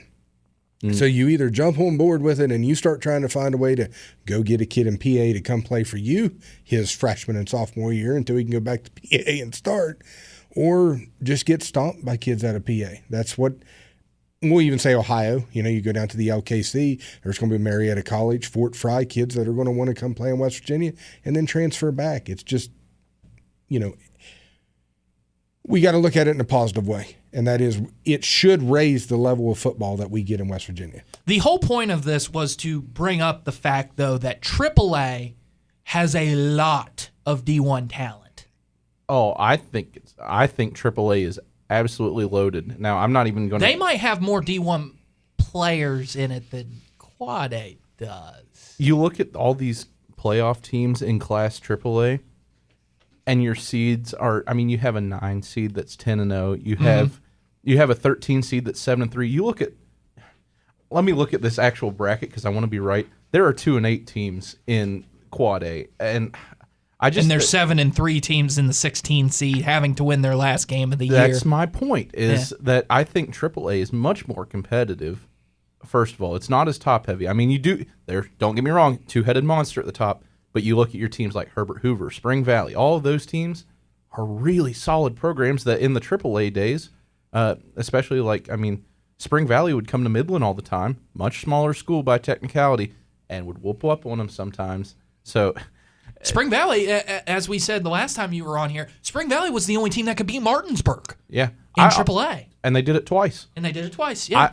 I have always seen Spring Valley as a Quad A level team, but it's just the way the cookie crumbles. Yes. You look at the competitiveness. Let's just look at this. You could be looking at a second round of the playoffs with 2 undefeated teams playing each other. Yeah. And that's the thing.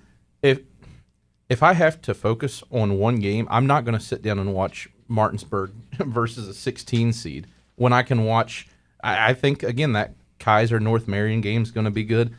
Heck, even Nitro and Capital. That's a fantastic game. Oh, that's going to be a great game. There's so many. Hoover and Winfield. That's even going to be a solid game, I think. Nitro, Malachi Thompson, WVU wide receiver commit. Princeton's probably got some D1 talent. Bridgeport's obviously got some D1 talent. Gavin Williams. Yeah. Fairmont Senior, as you've said, their quarterback, what is his name again? Anthony Smith, already got D1 offers as a sophomore. This is a loaded in terms of individual talent players. Now, here's the problem is that it's the best team that wins, and you can definitely say that the 2 most cohesive units, some of them play their system too much effectiveness, in my opinion, are in those top 2 seeds in Bridgeport and Princeton. Bridgeport plays a boring, unenthusiastic, not fun way of rugby, and Princeton plays possibly one of the most entertaining football games you will ever see on a 100-yard or 120-yard gridiron. Do you know what's entertaining? Holding the trophy at the end of the year. That's exactly what I was going to say. Yeah.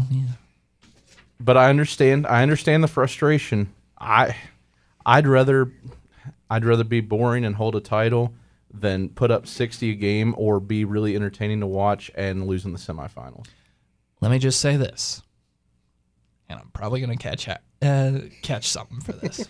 Okay, I want the team with the most talented players to win a state championship, and Bridgeport does not have the most talented players in AAA.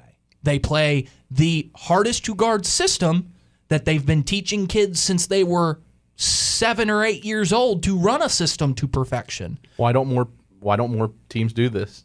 Why don't more teams do this? That's a good question, because not everybody has the funding that Bridgeport has to fund a system all the way down to the Pee Wee level. You can argue about this in any state and any classification. There's always going to be a team with more money than you, and that's just how it is. That's true. But I'll word it this way. I think Bridgeport could switch their system next year and go to an I formation, which is the second most popular offense in the NFL, college ranks, and win a state title. They will run it down your throat from an I formation. They will run it down your throat from a flex bone. They will run it down your throat through a wishbone. If you want to, but would they win a state championship with the spread zone read scheme? Probably not. No, but every team has an identity. That's just their identity. I'll word it this way. I think Bridgeport could go to 4 wide and run your little spread zone offense, throw the ball 3 times a game like they do now, and still run it down your throat, because to say that they run a system and they don't have the best athletes, it takes athletes to run that system, and they got the perfect athletes to run it. Once again, I opened up a whole can of worms, and I'm just stating how I feel. It's okay. Not to mention the fact that these two teams, Bridgeport and Princeton, they would be competing for possibly a Quad A state title if they were in Quad A. We texted about this. I think Bridgeport, with the exception of maybe Martinsburg, I think Bridgeport could beat anyone in this entire state and half of Ohio. I tend to agree. Just because of the system that they're in. Because they have the athletes. Yeah. Princeton has the athletes, let me tell you. Fix the system. They might be winning a title. Magnolia ran a similar system. For some reason, they didn't have near the season that Bridgeport had. St. Mary's runs a similar system. Anyways, okay. So, I guess we'll get to the questions here, Jonathan. Does anybody in AAA have a shot at beating Princeton or Bridgeport, or is it theirs to lose? I don't think anyone's beating Bridgeport, and I really like Princeton, and I think a team like Herbert Hoover could make waves, but Bridgeport's averaging almost 55 points a game. Again, Gavin Williams is the most entertaining player in this entire state, I think, for what it's worth, the running back and kicking duo. Their closest game was 33-14, and they put up 62 against that really good Fairmont senior squad. And that told me all I needed to know about Bridgeport. I think Princeton has, I want to say they've gotten better this year compared to last year, and they're dominant. And I'd consider them a more well-rounded team. It's the system. But again, I don't think there's always a chance for an upset to happen in one of these like semifinal rounds, but it's theirs to lose. Chance Barker, in my opinion, should win the Kennedy Award. Just my opinion. If I was a Kennedy Chance Award. Barker, yes. Princeton quarterback. Yeah. I think he's in contention. Both of these teams have a player that is worthy of a Kennedy Award. I'll word it this way. Bridgeport won't be tested probably all the way through the title game. I do think on the other side of the bracket, Princeton has one game in mind that I think can be highly competitive, and you could possibly see an upset. I disagree. Oh, sorry. Go ahead. Okay, I disagree. I think Princeton's side of the bracket is bad.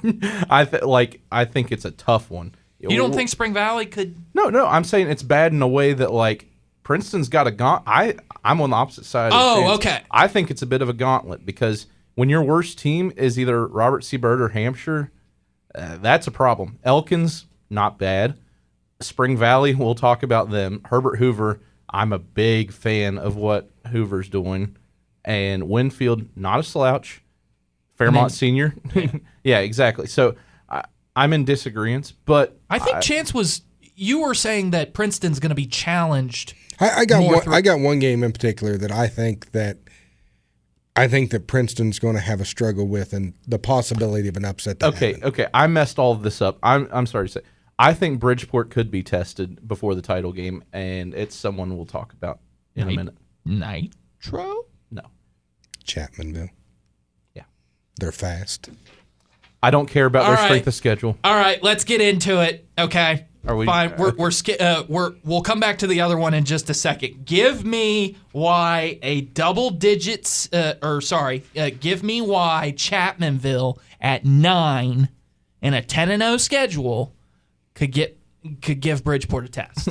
Well, yeah, they had an easier schedule. We talked about it, but I just like them. I sometimes played one AAA school, and I listened to that entire game. I don't care how bad St. Albans is. I don't care. They did everything, even when St. Albans was creating turnovers at points. And that, I'm telling you, they're just Chapmanville. And then my biggest one that I find most impressive, and they've fallen off a little bit toward the end of the year, that Mingo Central game. Dominant. And they're killing people. I mean, Chapmanville is straight up just slaughtering teams. And that's why I don't know if they're not going to beat Bridgeport, but that's going to be a really entertaining game. Well, I was going to say, they're fast. Speed kills. And Ask Bridgeport or Wahama. And they are fast. And I agree that I really hate it because I think if you'd put Chapmanville on the other side of the bracket from Bridgeport, I would have chose Chapmanville to go to the championship game, even if they would have been a 10 seed. I think they would beat Princeton. So I want to. Fairmont Senior is the one that I think will give Princeton fits, it's because of that transfer kid. I want to go back to our text conversation that we had last night. Okay, Jonathan. Sorry to make everything public here, but you said something about. And I said this. I said they played one AAA team on their whole schedule. To tell you the truth, I actually don't fault Chapmanville for that.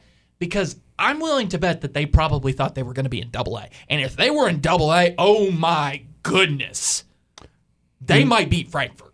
Yeah. I'm being serious. I feel like, but the fact of the matter is that they have to play the second best team in the entire state of West Virginia in the second round of the playoffs, and that's just rough. It is. And I think, if I may defend Jonathan here a little bit, I don't think he's saying they're going to beat him. I think he's saying, I'll go this route. He thinks they can keep it within 2 touchdowns. I think it'll be, if that matchup ends up happening, which likely, I'm going to guess like a 45-30 or a 45-35. So what we're saying here is that if our game is on Saturday if we win and our game is on Saturday, Chance, that's probably the game that you want to go to is Bridgeport versus Chapmanville. Sign me up. Yep, I would enjoy that one. You may be off on Friday next week too, so you might be able to squeeze in with us. Yeah, I have looked at Chapmanville's schedule, and I will say they've not played. We're sitting on the anybody. Chapmanville side, by the way. Mm-hmm. You never sit on the other side. Like, I have all the respect in the world for them, but I went to a Pee Wee football game that I watched a Bridgeport fan going and shove an East Fairmont coach when my kids were in East Fairmont, and I have no respect for them people over there, except for the point of they know how to run that program. What, Bridgeport fans? Yes, I do. Well, that's my point. You go arrogant. You go to the Chapmanville side. No, I will. Yeah, I agree with you. But that's the I'm going to wear a lot of orange and black that day. But Chapmanville has not even remotely faced anybody as good as Bridgeport. But I think they can still be entertaining. They've certainly faced teams that are as good as Greenbrier East. I will say that. I think Greenbrier East is a little bit overrated. It's 6-4 and an 8 seed. But See, I know we can. I know it's mathematical, Yes. and that is the smartest way to do it. 100%. But I just no This part is of my where this is where the flaw in the system hurts. Yes, no part of my soul thinks an undefeated team should be a 9 seed. I think the bigger thing is that in no way, no how should an undefeated team not host a playoff game. That's yes. In at short, least 8 seed. I will bring up an interesting stat to foresee something that we will talk about in the next round of talking that we do. But the amazing part is with every one of these teams is they played 10 games. Wow. Foreshadowing. Isn't that an amazing stat to think you have to play 10 games to make the playoffs? Anyways, okay. Guys, we're already 22 minutes into this recording here for AAA. All right. Spring Valley.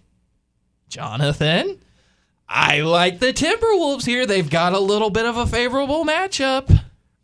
Don't you think? I understand Elkins is a pretty good 7-3 squad. They've had a resurgence, but I don't. Elkins is not a been-there-done-that school. Spring Valley is a been-there-done-that school. But if they can find a way to get past Fairmont Senior, I mean, I wouldn't be comfortable if let's say Princeton Spring Valley meets in that side of the bracket. Mm-hmm. If I'm Princeton, I'm not comfortable whatsoever in that game because Spring Valley, yet one of their 3 losses was to Bridgeport, and it was a blowout. But again, Spring Valley, they lost to Huntington as well, Quad A, a really good Quad A squad at that. some might say the second best team in West Virginia, the number 1 recruit in the state of West Virginia. And who was their 3rd loss? It's past my mind right now. But point being, Spring Valley, really solid squad. You have round 1 at home against Elkins, which pretty solid team in Elkins. It's not going to be a pushover. And then you would have Fairmont Senior or RCB. RCB is not beating Fairmont Senior, and if they are, well, I'll eat my words next week. Alex Wiederspiel, who we had on for the AA side, really tried to defend that game and say that it was going to be a good game. I'm sorry, but all the respect in the world to Alex Wiederspiel, but if I'm watching that game, I'm hoping to be out of there by midway through the 3rd quarter. I listened to RCB a handful of times this year, and I was not impressed. Well, they've got the worst record on here. They're 5-4 or 5-5. Funny how that would make you a 12 seed in Quad A. Yeah. Since we're taking a little bit of a shot, we will congratulate the Robert C. Byrd cheerleading squad for making it to states. Balance. Cheerleaders better than the football team. Okay. Anything else on Spring Valley? I just like their side. It's a tough bracket, but they're on the bottom half of the bracket, and I think that favors them. Fairmont Senior, a really solid squad, and then you wouldn't have to face Hoover or Princeton, whoever makes it to that point, till the semifinals. I think it's a good path. Not my favorite to come out of that side, but it's definitely one of the top options. Throwing you a curveball here. I'm sorry about this, but I didn't put this on the question. Okay. Other side of the bottom side. Nitro and Capital. Ooh, boy. I think this is going to be a great game. I really do. They're regional. Both of these teams, Capital played a tough schedule. They are a really good 5-5 team. Nitro 9-1, only lost to Herbert Hoover, if I'm correct. Yes, and it was a bit of a weird. It was a game. 1-score game. It was. It was really competitive. I like Nitro in this matchup, but Capital is basically, again, kind of like Spring Valley, has been very familiar and battle-tested with Quad A teams and bigger schools. I can't recall every game on the Capital schedule this year, but they played a lot of heavy hitters, went in and dominated against, I know Cabell Midland wasn't good, but it's still Quad A. Mm-hmm. Anytime you can get one above Quad A. Pretty sure they played GW kind of close. And GW is a top 4 seed. Is a top 4 seed. That was a Quad tough game until the 4th. Okay. It was a 1-score game for a while. But once again, probably the most talented player single-handedly in AAA plays for Nitro. You gotta say, that's a factor in Malachi Thompson. I'd be more comfortable. See, that's the thing. I'm more comfortable with Nitro. against North Marion or Kaiser than I am with Capital. So if they make it out of this round, I think they're fine. Because they played each other, and if I remember correctly, it was a one-score game, right? Or between who? Between Nitro and Capital. Yeah. Yeah. I think so. It's hard to be the good team twice. Okay. Nitro 22, Capital 20. Yeah, there you go. All right. So, I may have jumped the gun a little bit here, but if you were to pick a double-digit seed to pull off an upset, who would it be? Well, I originally, for some reason, had written down that Chapmanville's at 10 seed. They're 9 seed. I'm still going to mention it. They deserve to. That's going to be an upset, if you want to call it, of a lower seed beating an upper seed. But my actual one, I really like Kaiser, man. One of their losses came to Frankfurt, and it was a bit of a runaway toward the end. But they played Frankfurt tough on the road. Interesting. In the pouring rain, last week of the season. They have a couple losses that I'm not as fond of. And North Marion, again, really good. And I think they probably win this game, but if I was going to pick an upset, I'm taking Kaiser. Of a double-digit seed. Yes. Yeah. Okay. Yes. So let's say you're not working game night, and I told you get to call any of these games that we have listed in the first round. Who is it? I'd probably pick Nitro and Capital, but honorable mention to Herbert Hoover and Winfield. The only reason I'm not picking that one is because Hoover beat them by 35 and blanked them in the regular season. But that was week 2? Yes, correct? A lot has changed. Winfield looked awful early on, and I think this is the best that Winfield team's been in a long time. And Hoover, really good, though. I'd say I'm taking Nitro Capital, but honorable mention to Hoover. Man, if I had a quick drive to Charleston this weekend, I would definitely go to that Nitro Capital game. Anyway, okay. Give me your Charleston prediction and winner. And then you have to be silent because then we do our thing. I mean, we're already running over on time. I'm taking Bridgeport Princeton just because the 1-2 seed. Honestly, pretty inevitable. Taking Bridgeport again. The last time they lost, or the last time one of these teams lost was to the other one, I'm pretty sure, in a 73-70 game. Can't remember. That was a couple years ago. But regardless, I'm taking Bridgeport over Princeton in the championship. Since he's in studio, we'll let him pick the other games. So the way this works, Jonathan, is that I say if you pick a 13 seed to get an upset, you get 2 wins. Okay. But if you lose, you still get 1 loss. Okay? Okay. However, if you have that, you have to say it now because I only have 12 through 5 and then 9 through 8.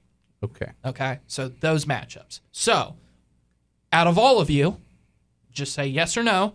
Do you guys have any matchups of a 13 seed or higher pulling off an upset? No.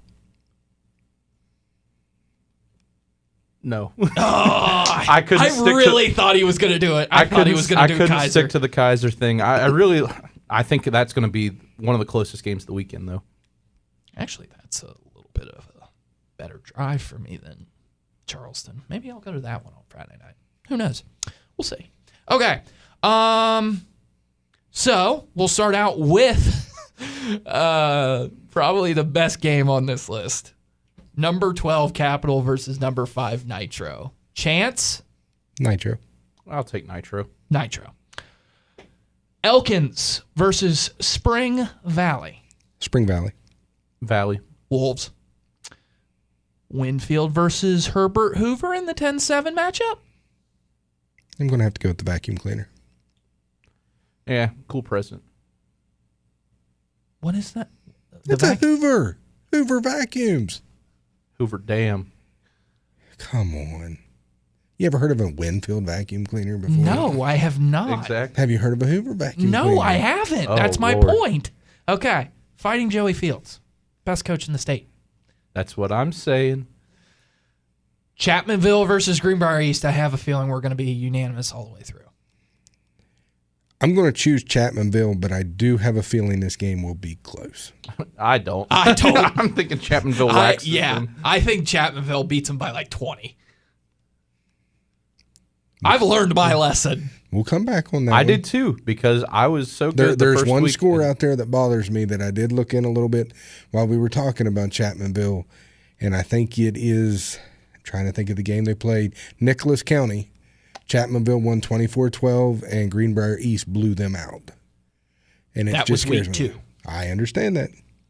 I'm still saying I think it's going to be close. The other thing is you are playing in Greenbrier East, and I got a feeling Chapmanville is a little bit upset they ain't hosting a game, and there's just something mental there that I think it'll be closer than I think. Like, I think they can turn around and play Bridgeport the next week and play a little bit tougher, but I think there's just too many things going on in that first week matchup that game may be closer than we think.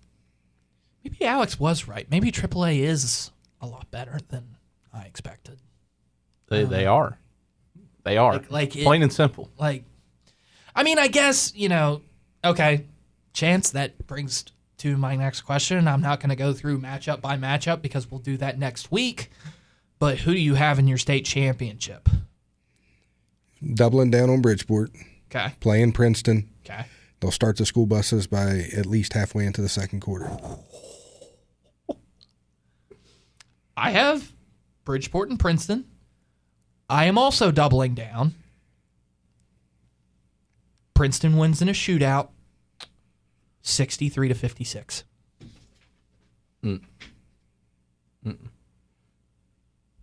You score 56 on Bridgeport. 63 on Bridgeport. You score 63 on Bridgeport. I may join the handshake line just to shake the kids on the other line down there. Like, that would be impressive. Well, you're not going to be there, so it doesn't matter. Who says I'm not there? I said I had the kids. It doesn't mean my kid ain't going to be sitting beside me. I mean, I love me some championship football. Jonathan, well done. Well researched. Oh, well, thank you. You actually convinced me, like, this is a good bracket. I think it's probably my favorite. I still think AA might be my favorite. AA is pretty good. Yeah. The one thing in AA we did not discuss with Alex was I think Lincoln County and Lincoln High School. Lincoln County's terrible. Yeah. But Lincoln, they made the tank bowl a few times. But if I'm correct, Lincoln has played a very difficult schedule. And coming back and playing in the AA bracket, they could. I don't think they got a very good matchup in the first. Is the reason Lincoln is the only team in the entire playoffs. Sorry, I was going to say entire playoffs that has a losing record, but that's not true because Quad A wouldn't exist. But Lincoln County is the only team in AA that has a losing record in the playoffs. Can I give my favorite matchup in AA? And I'll be quick. Sure. I just want to mention it. Doddridge County and Logan. That is going to be a great game. We talked about this. We think it's going to be Roane County and Clay County. We'll bring up an interesting stat looking at the AA here again. The amazing part is everybody in AA played 10 games too. Huh. God, that's an amazing stat. I wonder if Quad A. Let's go look at Quad A. Let's real quick. I agree with you, Jonathan. Let's take a look at that. And the answer to that is, you know what? Amazing enough, every team played 10 games. Amazing. Well, that's a little bit of foreshadowing for Single A.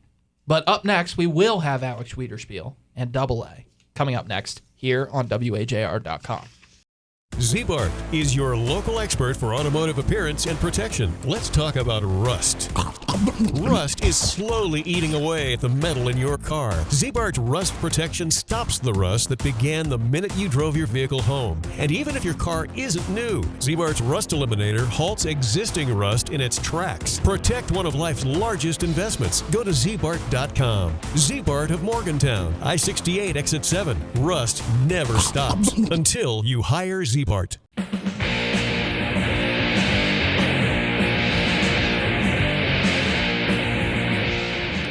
Welcome back to the pregame show here on WAJR.com. We are now going to get into AA.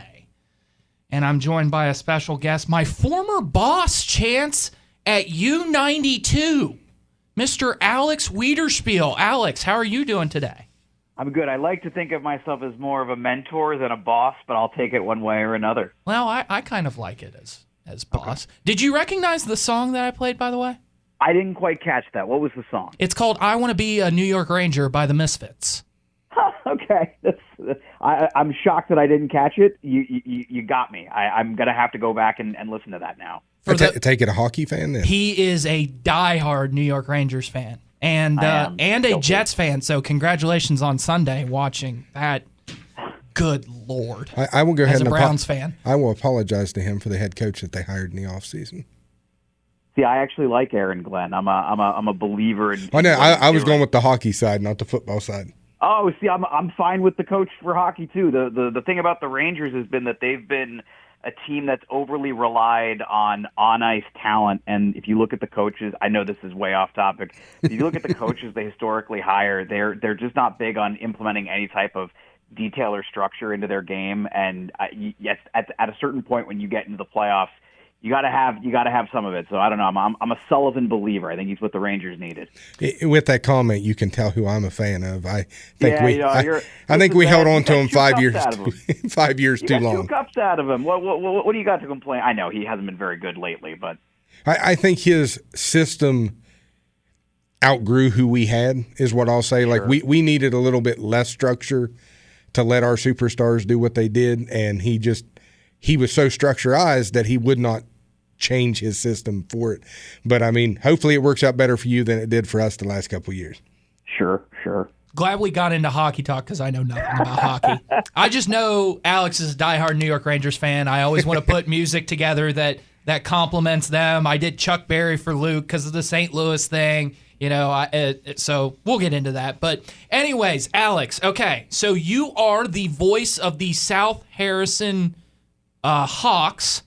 Chance, hold your begrudging, okay? Hold your begrudging. I will. We'll hold it for later. But unfortunately, Alex, you get stuck with Philip Barber at the 14 spot, playing the 3 spot. So I guess first off, we want to get into the headlines of AA. Give me your thoughts on AA as a whole.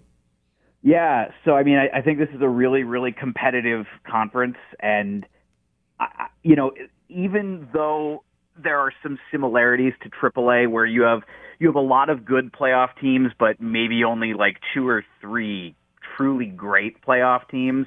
And obviously, I think you know who at least one of the ones I'm referring to in Frankfurt. They just look right now totally unstoppable, which is saying something considering how much turnover they had year over year. But I think that's the big story is, can Frankfurt, even with all the changes that were made personnel-wise in the offseason, lots of graduations, can they go ahead and defend? And while they won't have the easiest first-round matchup for a 1-16, I actually got to see Williamstown.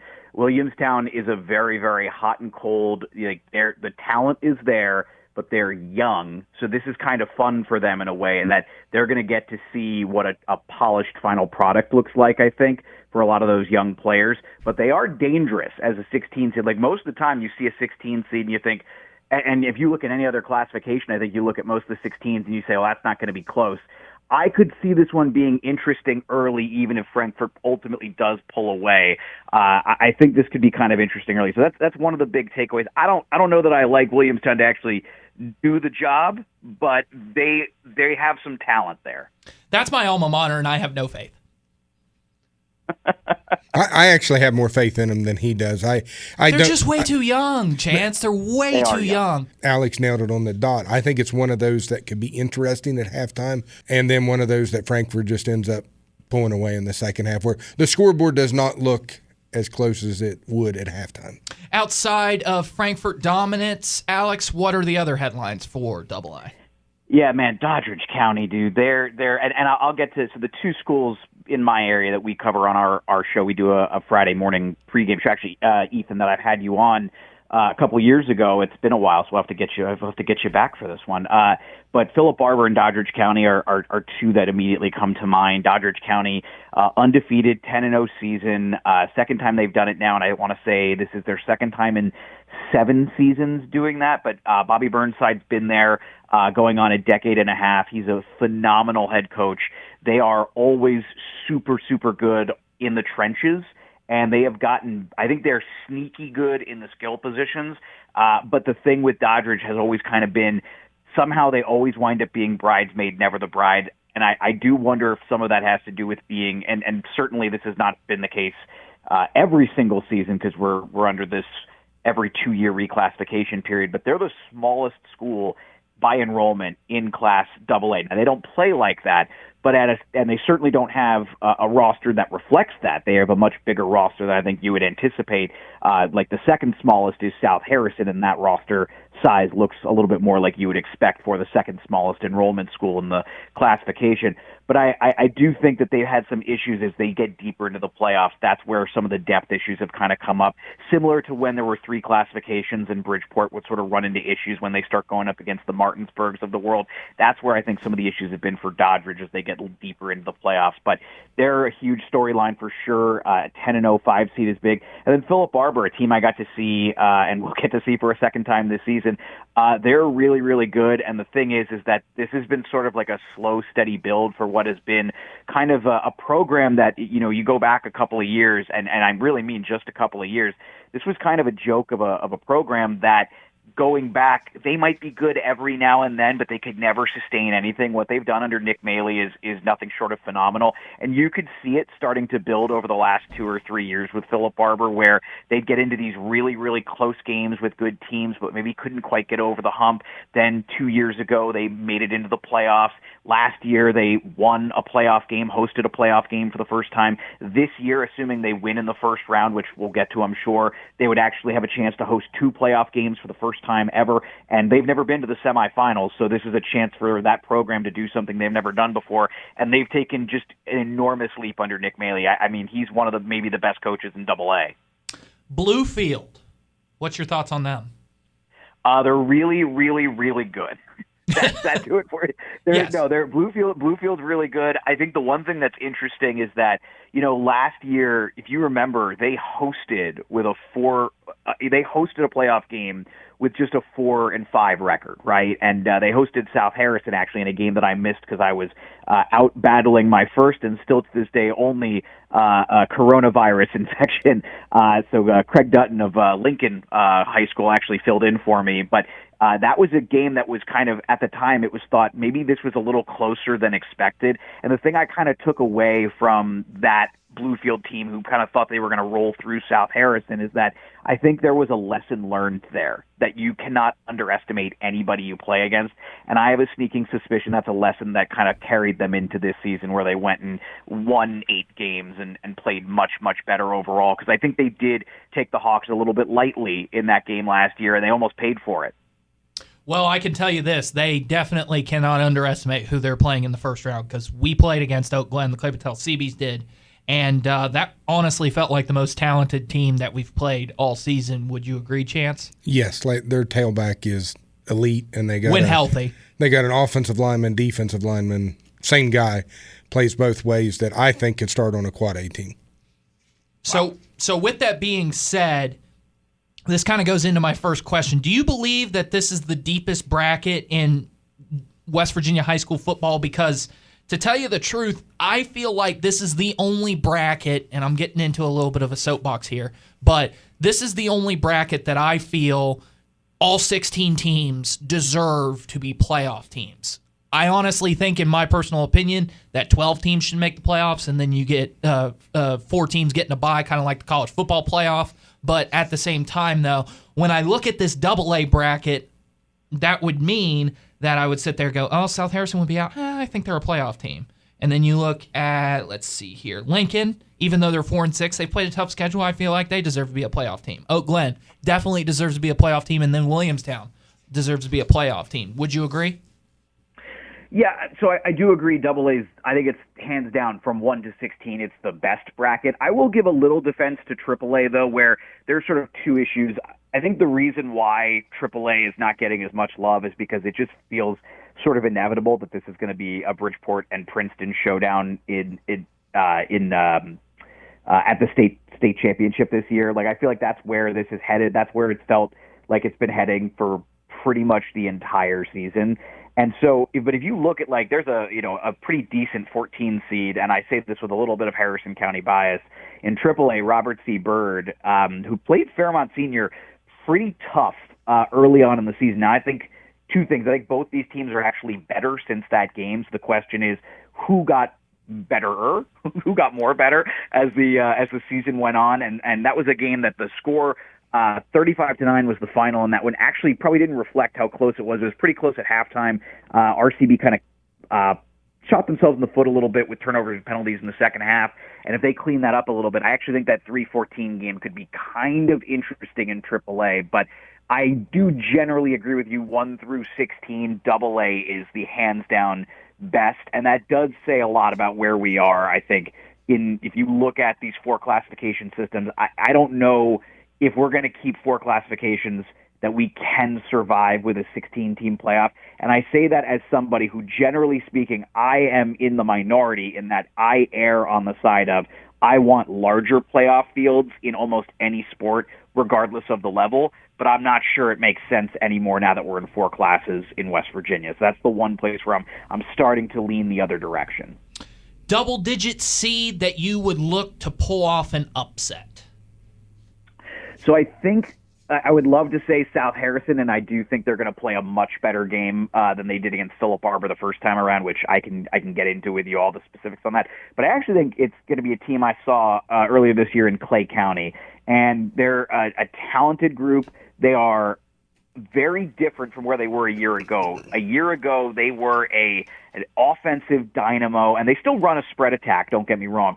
Offensive dynamo, but what I noticed was they got out-physicaled, and when they came to Lost Creek last season, the Hawks really took it to them in that regard. That was a game that was close in the second quarter, and once the Hawks started grinding them down, you could tell they just couldn't hang. And it was the complete opposite this season. South Harrison goes there, and that game was real tight in the third quarter, and Clay County, much better defensively this year, just really, really wore the Hawks down, and the Hawks generally don't get worn down in that way by opposing teams, so I was really impressed with that. They're going up against a Roane County team who, while very, very good, has had some, I think, oddball scores this year that make me wonder just how good is Roane County. Like, I think the last week on the road at a desperate Tyler Consolidated team, you wouldn't normally say, well, that's a you would say Tyler Consolidated gave them everything they had. I still think that's a little closer than I would expect from a Roane County team that I think some would have expected to have some state title aspirations. That's a little bit closer. The loss to Williamstown is certainly a little bit of a head scratcher as well when you consider the way Williamstown was playing it at that point of the season. So if I'm going to pinpoint a potential upset, it's that 6-11 game, because I do think while it's always tough to go on the road, I think that's not the worst trip in the world. When you look at some of the other trips, like Lincoln at Independence, that's going to be a really long trip on a Friday, no less.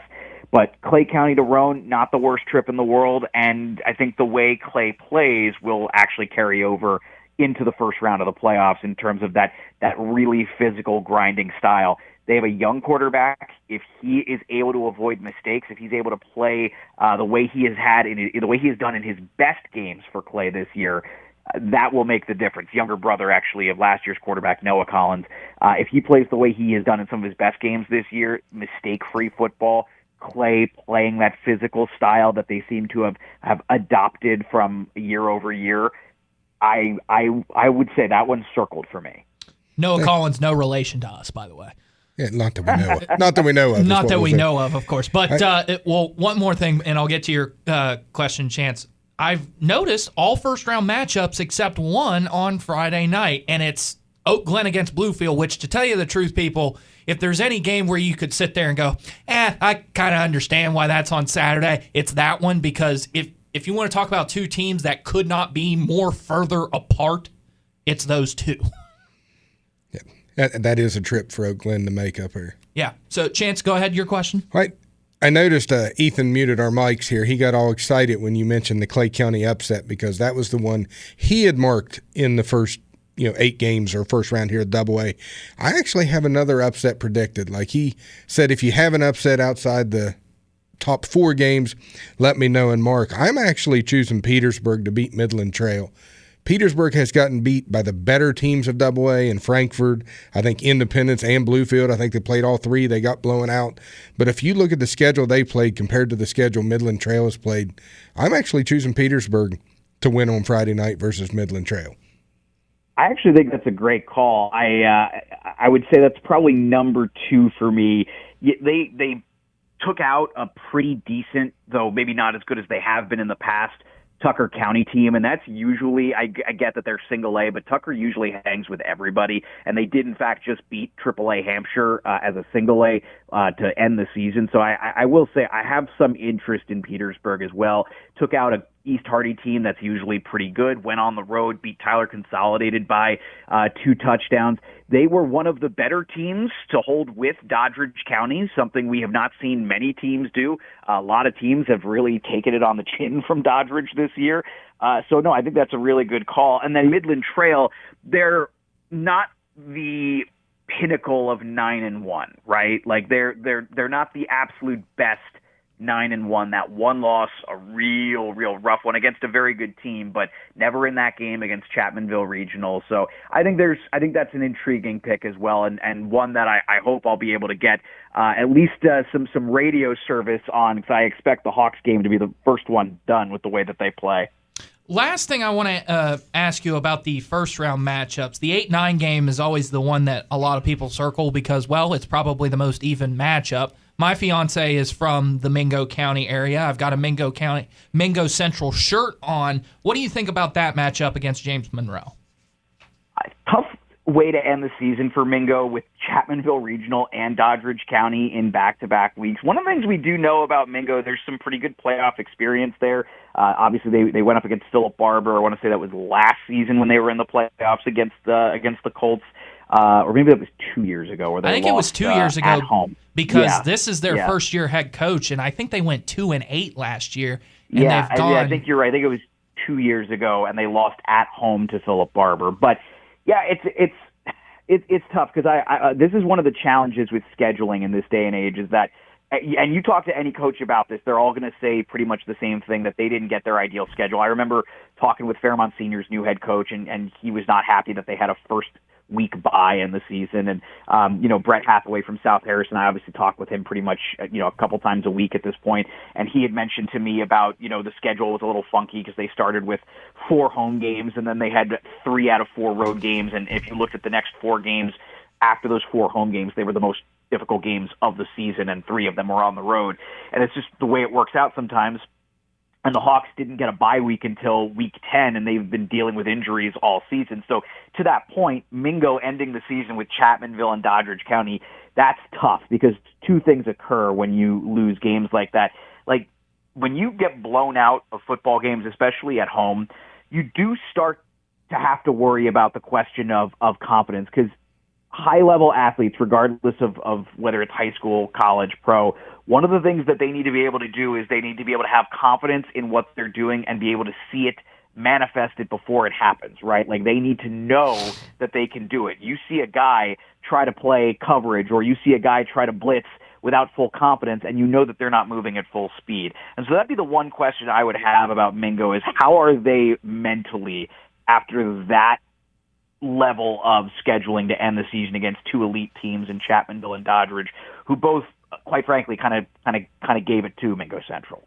Last 2 questions I have for you. If you weren't working on Philip Barber versus South Harrison, and I gave you the choice of calling any game you wanted to in the first round, who would you take?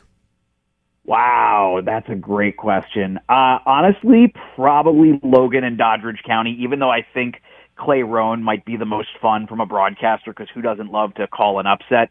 I really want to see more of this Doddridge County team. I actually I was sick the week of South Harrison and Doddridge County, so I wound up missing the broadcast for that one. But on top of it, like Doddridge has always been a team that, even going back to my days as a reporter at WDTV, like always had an affinity for them. Like I love the way that they coached up the trenches. I love the way that they focused on that because they knew, and even knew then, because going back, I'm a little on the older side compared to you, Ethan, but going back then, that was before Doddridge had these incredible facilities, right? So they were working under very, very traditional single-A conditions, small single-A school conditions. Oh, I remember playing in that stadium.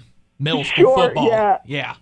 Yeah, but so to see how far they've come and to see them potentially start what could be a title run outside of those top 4 seeds, I think I'd be kind of interested in calling that game if I wasn't doing South Harrison Philip Barber. Funny story about that, when I was keeping stats for baseball, that is the only place that I have been where they used fire hoses as foul ball lines. They have come a long way. You got to do what you got to do sometimes. It's all for the love of the game. That's exactly right. Their facilities were a little watered down. That's a good one. Good one, Chance. I like that. My one-liner. All right, Alex, give me your matchup in Charleston and predict a winner for me. Yeah, so I'm going to go ahead. I think it's going to wind up being Frankfurt and Philip Barber, and I think Frankfurt will ultimately win. I think going away, I really like what Philip Barber has done. They get a kind of a tough first-round matchup against South Harrison for two reasons. The first being that it's always tough to beat a team twice in the same season, and also when they played South Harrison, the Hawks were actually just coming off that loss to Clay County, and South Harrison's three best players all got hurt within about 8 snaps in that Clay County game. That's what I meant by getting worn down and ground down. So when the Hawks came into that Philip Barber game, I think they were already a little fragile, and they put together maybe their worst individual effort, or team effort, you should say, of the Brett Hathaway era that spans 5 seasons now. And the coaches, they said that's their words, not mine. They gave up 3 kick return touchdowns. It just felt like between the injuries and everything else, they just didn't feel like they could compete. I think the Hawks are going to play a much better game in round 1. I still don't think it's going to be enough to take down Philip Barber. What they have done defensively this season has been really, really impressive. And where they were kind of struggling earlier in the season, like they were having some odd offensive issues early in the year. They couldn't really move the football against Grafton all that well. They kind of ground out a 23-0 win against a scrappy AAA school, but a poor lower on the tier and certainly younger school nonetheless. They also played North Marion exceptionally well. They haven't lost a game in AA this season, Philip Barber. Their losses are to North Marion, a game that there was a controversial call late that I think Philip Barber fans certainly didn't agree with, and against Bridgeport. I mean, come on, it's Bridgeport. Like that's Big Ten scheduling. You get stuck having to play Bridgeport every now and then, and that was the reality for Philip Barber. So I think their 8-2 record's a little deceiving because they are perfect against Class AA.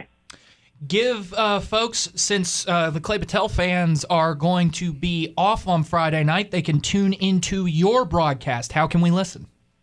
Yeah, it's fully digital. We're on sky1065.com, and then there's a South Harrison Hawk logo, and you just click on the logo on the banner, and it'll take you to the live stream, and we'll be going on the air at 6:30 with pregame coverage. Me and Luke Blaine, who, like you, Ethan, is another former U92er. Because the U92 Mafia is everywhere in West Virginia. Absolutely. Before we let you go, Chance, give them your South Harrison story. It would have been, I'm a little bit older than Ethan, too, on that note. And I think you're a little bit older than Alex. On that note, I guess I'm older than you, Alex. But South Harrison played Williamstown down in Williamstown. This has probably been every bit of 20 years ago.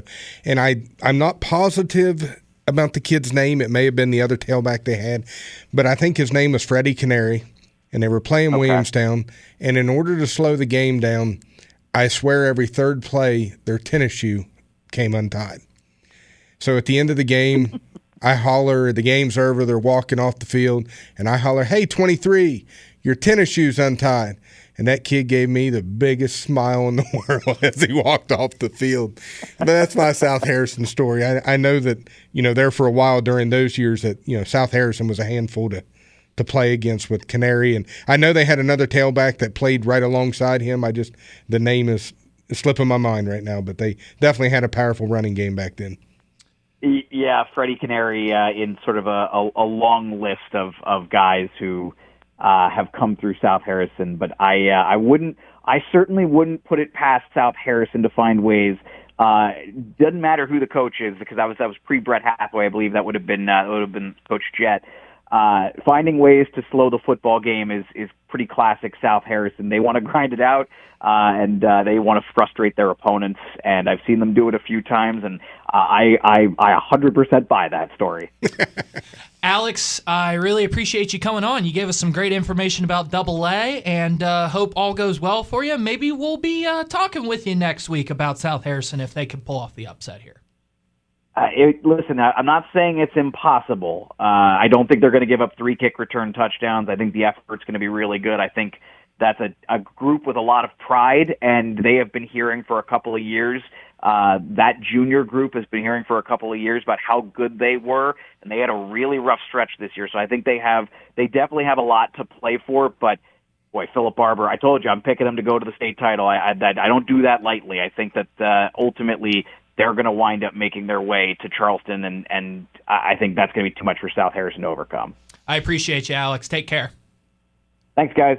All right. Thank you. That is Alex Wiederspiel, the voice of the South Harrison Hawks. So, Chance, it's now time for us to do our pick'ems.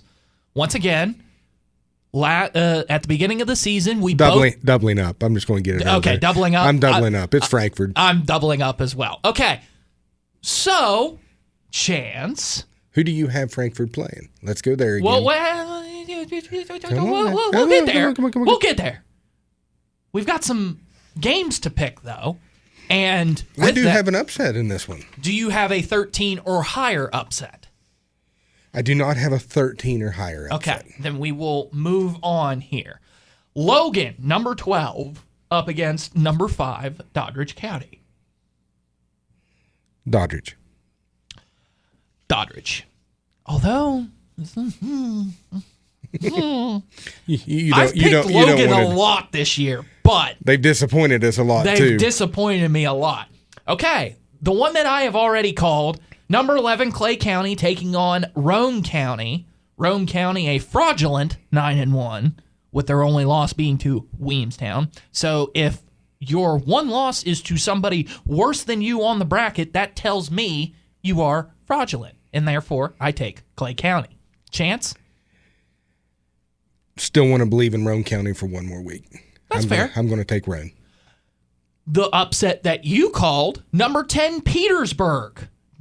You said they will defeat number 7, Midland Trail, correct? I do. I think Midland Trail, when it comes to fraudulent, as you say, is a fraudulent 9-1. They've played almost absolutely nobody. I think they do have a win earlier in the season over Clay. That's probably their biggest win of the season. But when you start doing like Braxton, Summers County, Nicholas County, it's teams you should win if you're in the playoffs is what I'll say. Plus Petersburg, if I am correct, plays really good defense. And I've told you there always seems to be a time that sometime in the playoffs that a team with a good offense struggles. And sometimes a good defense is what makes that team struggle. And I think Midland Trail is going to, I know this is a quote you're probably going to use against me, but I think Petersburg is going to make Midland Trail struggle on offense. Well, I'm picking Midland Trail. So, and then we have the 8-9 matchup. Not really an upset if you want to call James Monroe beating Mingo Central. I have Mingo Central winning this one at the 8. I understand the mental aspect that Alex was talking about, but James Monroe also lost a game 2 weeks ago to a team, and I want to say it was a couple touchdown loss. They did come back and beat Tug Valley, but as we will get into, Tug Valley's not Tug Valley right now. They're not. I feel for them because injury is one of them things you hate to see any team lose because of injuries, and that's kind of what's going on with them. I do think Mingo Central will bounce back. The only thing that scares me is you look outside at the weather right now, and if you brought up to me that Mingo Central's a pass-happy team, it's one of those, if you get the rain or the snow going again, how will Mingo Central handle that, especially with the mental aspects of getting blown out a couple weeks in a row, with one of them having the weather kind of affect how you run your offense? I will say it's probably a lot easier to run the ball on James Monroe than it is to run on Doddridge County. I will give Doddridge County credit on this. They are a very good running team. Running on offense, stopping the run on defense. Yeah, However, I think if the weather, if that was played in week 3 or 4 in mid to late September, I'm not sure if we'd be talking about Doddridge County being 10-0 right now. I do remember we were listening to game night on the way home, and they had, I believe it was the Doddridge County announcer on, or maybe it was the opposite announcer that played Doddridge last week. But he brought up the point of how well Doddridge swarms to the ball. Like it's not one guy making the tackles. It's more 11 men running to the ball. And I know that me and you have a difference of opinion on Doddridge. I kind of got them as one of the top 3 teams in AA. And they're right where they should be. You've got them a little bit lower than that is what I will say. But at the same time, they're right where they should be. I do think Doddridge and they have great facilities. They do have great facilities. It's a lot nicer when you get to practice in an IPF. That's indoor practice facility for those that don't know. Okay, so you said the question is not if Frankfurt's going to win the state championship. We both picked them in the preseason. We doubled down on that, so we're the same there. But you said the question is who are they going to play? Chance, I'll let you go first. Who do you have Frankfurt playing in the state championship? I got a feeling you're going to follow Alex since Alex just brought up Philip Barber, but I will be honest with you. I've been a Beavers fan most of them from my childhood to older, and I still believe in that team to be the team that plays Frankfurt in the championship. Is it crazy to think that I think their first-round matchup will be harder than their second-round matchup? Having to stop Oak Glen, I would say I would agree with you. I think Oak Glen, offensive-wise, is really dynamic. Defensive-wise, I think the Petersburg, if my upset happens, will be a little bit more difficult for Bluefield on trying to score points than it will be versus Oak Glen. But I do believe offensive-wise, Oak Glen is better than if you take my upset of Petersburg. Anyways, yeah, I don't have Philip Barber either. I have Bluefield as well. The problem is that a lot of people might say, well, the state championship isn't going to be decided in Charleston. It's going to be decided in Frankfurt on semifinal week. I'm interested to hear your thoughts on this because I would imagine that you have Doddridge County playing Frankfurt in the semifinals. I do not. I had a rough time. I had a rough time. I think it will be at least a 10-point game between Independence and Doddridge. But just overall, when I looked at Independence' schedule and who they have played, and it's a win over, I think it's Steubenville in Ohio, they kind of put me over the edge for them of just – they're going to be able to score too many points. No matter how much you swarm, they're just that good offensive-wise. And if, for as far as those people would always say that, there always seems to be that comment of, well, the state championship's the semifinal round. And I've watched teams go into them semifinal rounds, and they'll win that game. And then they'll underestimate the opponent that they play in the state championship. And it costs them a championship. And it's one of those, these teams that play those games, I hope none of them do that, underestimate the second team, because you think you got it, you got that Joyce, you listen to your fans, you listen to the outside voices like me and you sometimes that tell you that win was the championship, and you go to Charleston and that team's like with a chip on their shoulder of hearing they heard the same thing the week before. The state championship was last weekend, we'll just use the example, Frankfurt. They're like, no, state championship's here in Charleston, and we're going to teach somebody a lesson because we're going to take the trophy home. They're going to take the mental trophy home in that win 2 weeks ago, but by golly, we're going to be the one in the trophy case 15 years down the road when you look in it that has the state championship trophy. Kind of surprising because I feel like we talked a lot about AA, but we're only 35 minutes into this. I will add one more thing to AA, and that is there's one team in AA that we haven't talked about that I kind of wanted to bring up. Okay. They may have graduated their whole team in the time that they've been off, and that's Wheeling Central Catholic. Hold on. My bad. No, my bad. They're single A. Okay. I had that confused for a moment. I thought maybe they were actually playing where they deserved to be, as you said, with Doddridge. Is that foreshadowing? Because Chance is our single A expert. We'll come back with the single A preview next here on WAJR.com. In a world where memories fade, preserving them shouldn't. I'm Rob Lang, fifth-generation owner of Lang Monument. My family has been helping Morgantown families honor their loved ones for over 150 years. Choose from granite, marble, or bronze with expert engraving and installation. A Lang member will guide you every step of the way. Celebrate a legacy that stands the test of time. Lang Monument on Don Knotts Boulevard across from the Wharf District and online at langmonument.com.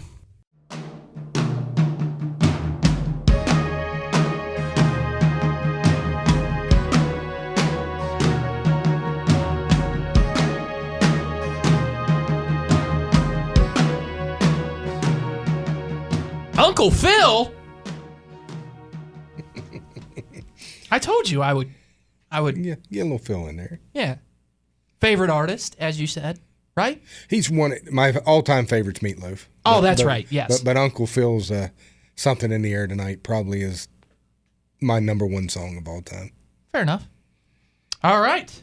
Last classification. And it's the most important one, wouldn't you say? I mean, it's small schools. And Catholic schools. Yeah, there's a huge difference between those two, but yes. All right. Time to talk about single A. So, Chance, here's what comes to my mind. Feel free to chime in with their headlines here.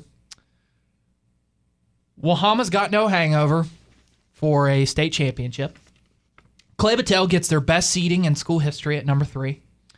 Pendleton County's Colton Robertson honestly should be looked at as a Kennedy Award winner. Tug Valley, despite me choosing them to win a state championship at the beginning of the year, is making me regret that. Not to any fault of their own, they're just severely injured. And it's a tale of different halves of seasons for 3 teams. For 5 teams. Playing their best football right now is East Hardy, St. Mary's, and Ritchie County. By the way, 2 of those teams you would have to face in your next 2 rounds of the playoffs. Or this round and the next round of the playoffs, potentially. And playing their worst football right now is Meadowbridge and Wirt County. But there is one headline that I did not get to because I wanted to get to last. And I'm just going to let you go off. You say your piece. Say your piece. And then we're not going to talk about it again until state championship Saturday. Because let's hope that we have a preview show here on state championship Saturday. Would love that. Okay. Or sorry, Friday night. It's actually Friday night.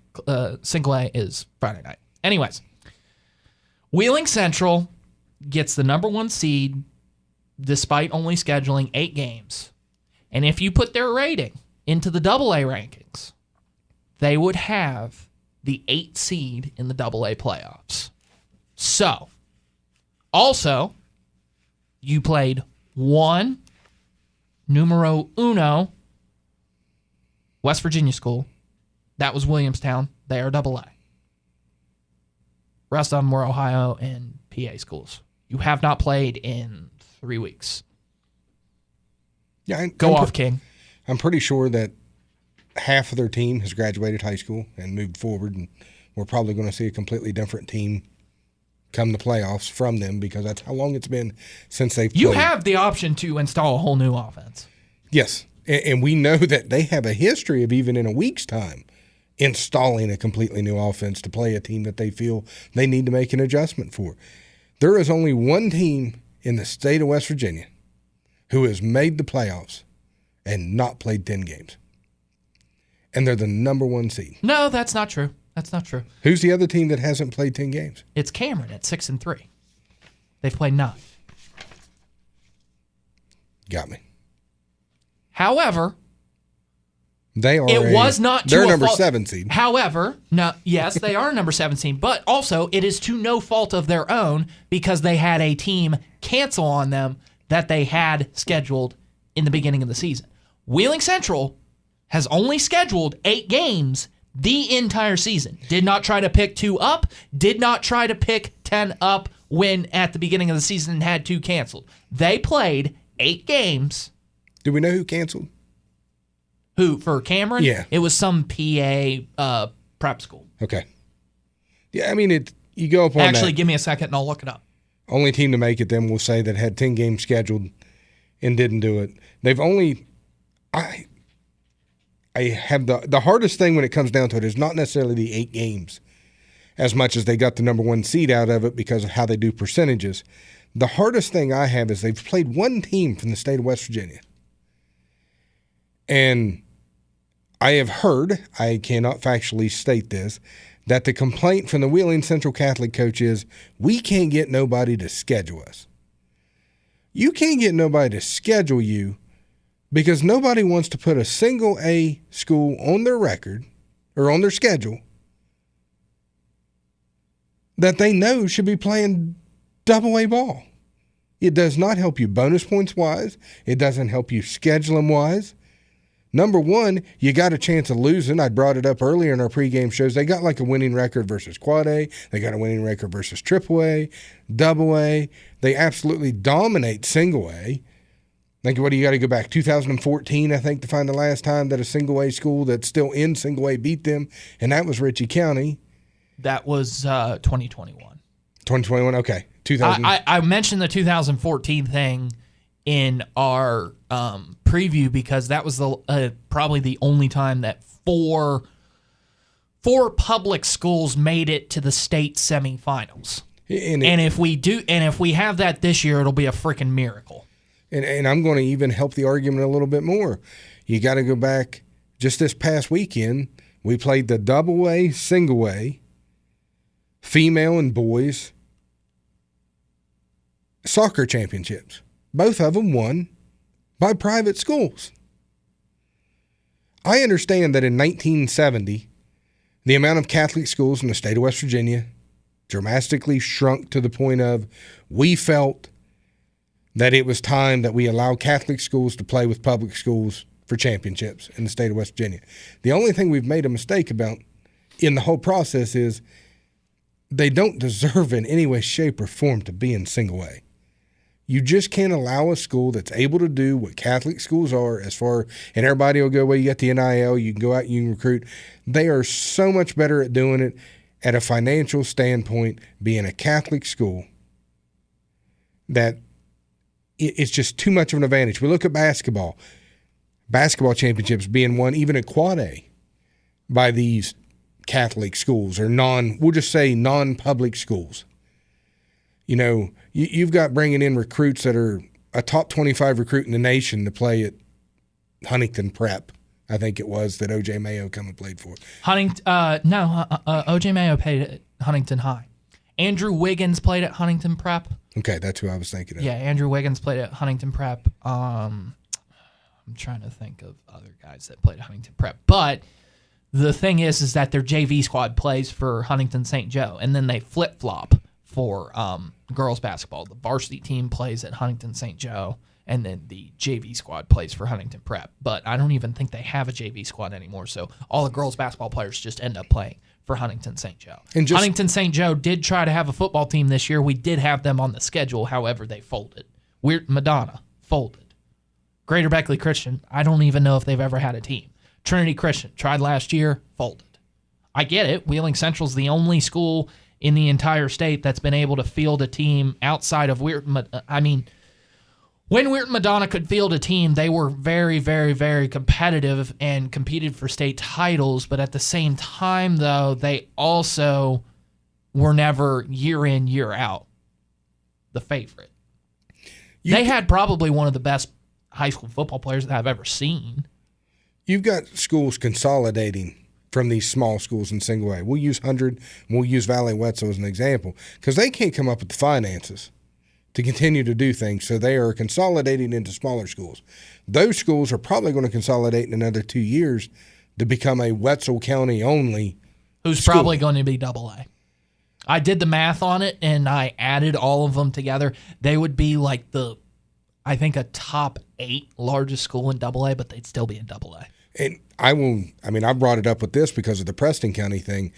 When you consolidate that much together, your sports program hurts because you got a kid that's got to travel 2 hours pretty well after a practice. He ain't going to get home to 9:30, 10 o'clock, which is what some of the kids in Preston County have to do. And that's the reason you've got kids not wanting to show up, or they're going to University High School, which I think will happen when you consolidate all of Wetzel. You'll have some go to Clay Battelle. You'll have some go to Tyler County. You'll have some go to North Marion. You're just going to have them go to different spots because it's a 20 to 30-minute trip to those schools instead of an hour and a half on a bus at 5 a.m. in the morning to go to Wetzel County High School no matter where you build it. But I bring that up because it's the financial support at these small schools that hurt. You know, I'll use Clay Battelle as an example right now. Have a decent amount of support, but the majority of Monongalia County resources go to Morgantown High School and University High School because they're Quad A. As a single A school, you get left out. We've seen that down in Wood County with Parkersburg South getting the money, and Williamstown having to wait until this year to get a turf field. To get a turf field, which evidently, looking at the film I just watched, wasn't even hardly enough room to put the freaking field in because it's so small. The fence was right next to, you shove a player going out of bounds, and there's a fence really, really close. But I'm looking at this right now. I want to make sure before I make the mistake. Wheeling Central scheduled one school in the state of West Virginia. Williamstown. That one school is a AA qualifying playoff team. Correct. Now, granted, they qualified in at 16, barely made it in. Not trying to bring up bad memories here, Ethan. They beat the number 16 AA team going into the playoffs 47-19. 47-19. Jeez. That's a complete and utter domination and shows that they're a AA school. It's not very often that you get that. They need to be put in AA. I will argue this forever. Last year when they had to compete in AA, they were a very competitive team in AA football. I know they made the playoffs, if I'm correct. But at the same time, I'm going to use their own argument against them from their head coach if it's true what he's saying that we can't get people to schedule us. If you move up to AA, it entices more people to schedule you, even single A teams schedule you because there's an advantage to play you. It's a strength of schedule percentage points that help out. If I somehow pull the upset on you, now I get the bonus points for that. And if you play, now all of a sudden you got a AAA team that maybe wants to play a AA team who thinks they can beat them. But if you're Wheeling Central and you beat that AAA team, now you get the AAA bonus points. But like their winning percentages versus all classifications is good. They will, I believe if you put them in AA, it may take them a couple years, but within 3 to 4 years. They would be hosting a playoff game right now. They'd be hosting a playoff game. I think they'll be playing for a championship in a handful of years if you let them do that because the recruits that they get down there will become better ball players with the facilities and the financial means that they have. There is my rant. They have no right being in Class A. At the same time, I will say we've watched film. I do believe they're beatable. Okay. It takes the perfect game to do it, but I think they're beatable. We'll get to that. Okay. So, Wheeling Central, let's cut the rant. We're going to talk about them as a team now. Will they be unchallenged until that? Will Wheeling Central be unchallenged on their way to Charleston? Yes. I know that you probably disagreed with a little bit. We talked off. You think Pendleton County is going to be doing it, but what I will tell you with Pendleton County is they are 90% of their offense is one player. This is where Wheeling Central Catholic, a little bit of a rant here, but just another advantage to them, we'll say just as a team, is they have a very experienced coaching staff, and they've got money to have assistants and other things that are much more prominent, and they will take that player out of that, not hurt. Don't take that the wrong way. They will just, as limit a defense, they're going to look at you and say, he ain't beating us, and they've got good enough players to do it. You're going to have to find somebody else to beat you. I think Pendleton County's a little bit too much of a one-person offense. I will be honest with you. I've went through all 16 teams, 15 teams that can play Wheeling Central, and here's going to be my positive to the whole situation. I think Clay Battelle matches up with Wheeling Central better than any other school. And the reason I bring that is we've had teams take Poncer off out of the game, defensive, not hurting. Well, you want me to be quiet? All right, I'll be quiet. I'm sorry. You get me going. I'm getting there, okay? But I said till Charleston. Yes. Okay. I think they're going to be challenged in the semifinal. The only reason that I say that they might not be challenged is because that semifinal is going to beat themselves and each other up so badly that they're not going to have anything left when they play Wheeling Central. Because 3 of these 4 teams have a chance at beating Wheeling Central. Pendleton County, I get it. You say they're a one-person team. That one person is their quarterback. I get that. They beat a very good Cameron team at Cameron. They've beaten AAA sides. I believe they beat Kaiser, okay? Who, by the way, Jonathan said in the AAA side has the highest chance as a double-digit seed to pull off an upset. Okay, so Kaiser 7-3. One of those losses is to Pendleton County. Was week 1, since you used that against me a little bit earlier. Okay. Was week 1 though? That's fair. East Hardy played the toughest schedule in single A, bar none. Period. I actually feel the most confident about East Hardy giving them the most challenge because they play hard schools week in and week out, and they are 5-5 despite of that. I can also tell you lost to Pendleton week 2, so this gives you an idea you can improve throughout the season. Lost and we to said Wahama. East Hardy's playing some of the best ball. They lost to Pendleton County 57-36 week 2. What you see there is East Hardy was able to score. They just weren't able to find a way to stop Pendleton County in That's that correct. game. What you will learn more from a loss than you will a win, and that is the hard part when you play a good team a second time around, is they have the film of what you do well against them a lot more than you do the other way if you're the winning team. I'm with you on that. I think East Hardy can very well find a way to beat Pendleton County in round 2. That lets you know that I'm choosing East Hardy to beat Sherman. But you don't think that they have the power to beat Wheeling Central? No. Okay.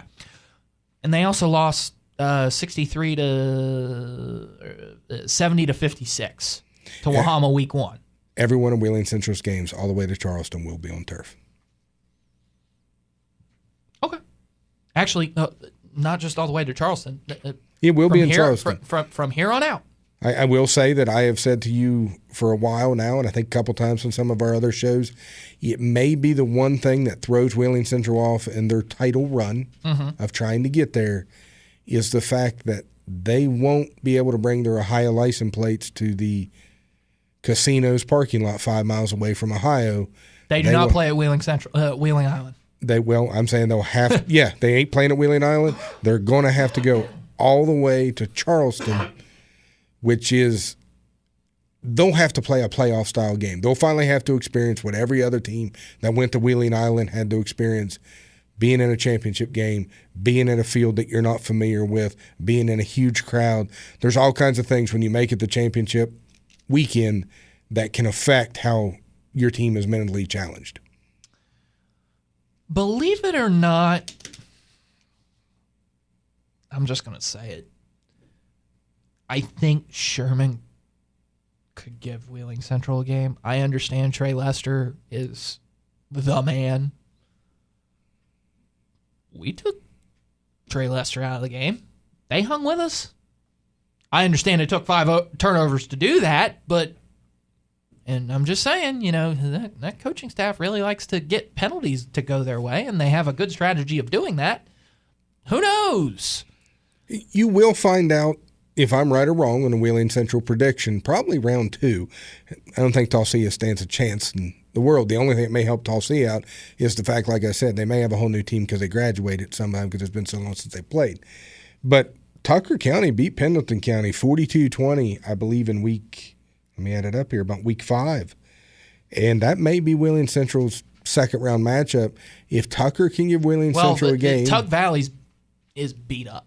Like, we'll just say it. They're beat up. Yeah. So it's the only reason I'm not trying to knock on Tug Valley. It's obvious that I think Tucker's going to win. I would look at that game completely different if Tug Valley had their quarterback and tailback back. But from everything we've heard, the tailback is a definite no-go. No, the quarterback's a definite no-go. The tailback might be a go. Okay. Depends. But either way, I just think Tucker County is going to be too good of a full healthy team to get there. Okay. So, as I said, hang on. My next question, who is better, Wahama, Wheeling Central, or Clay Battelle? This is a tough spot one because I know who listens. The best team is Wheeling Central.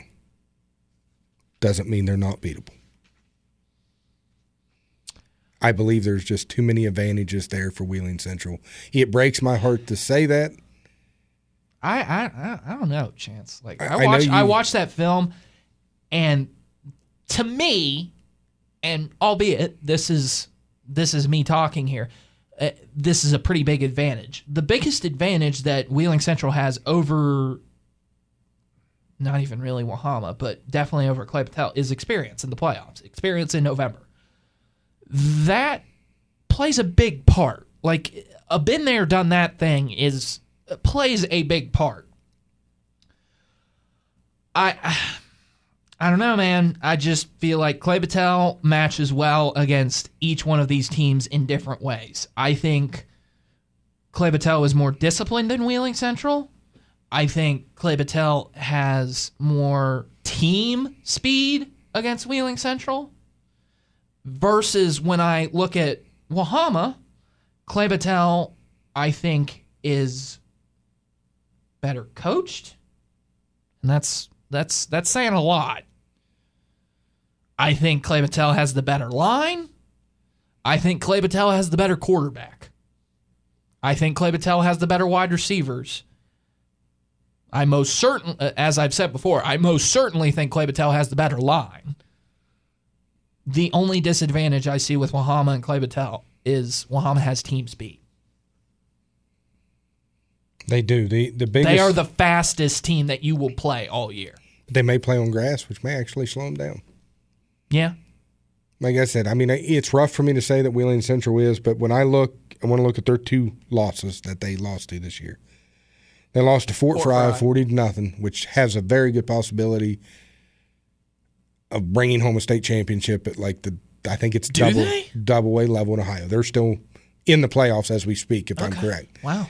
Then the next one is Barnesville, Ohio, who was 5-1 when they played them and beat them 43-14.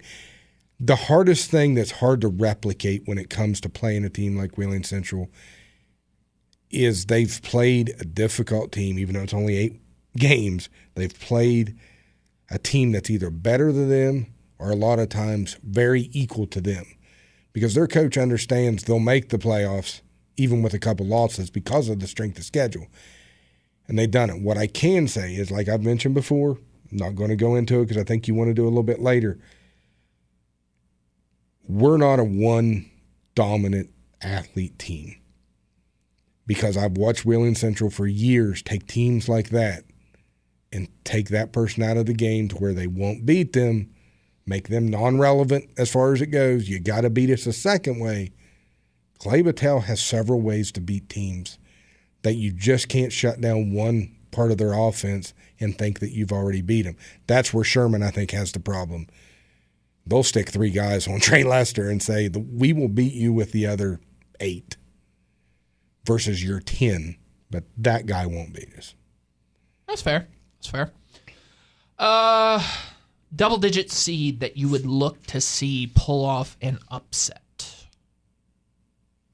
Well, I kind of foreshadowed this a moment ago, but I don't think Sherman will get the chance to knock off Wheeling I don't think Central. so either. I don't think they'll get the chance to knock off Pendleton because I think East Hardy goes to Sherman and beats them.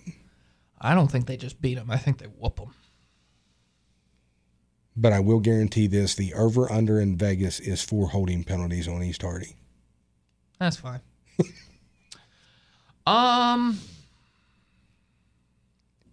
That's, I'm looking right now at the other ones. Meadowbridge is going to get absolutely destroyed by Cameron. There's no doubt in my mind. Yep. I don't think Work County, after watching what they did against St. Mary's last week, I just don't think St. Mary's has the better coach.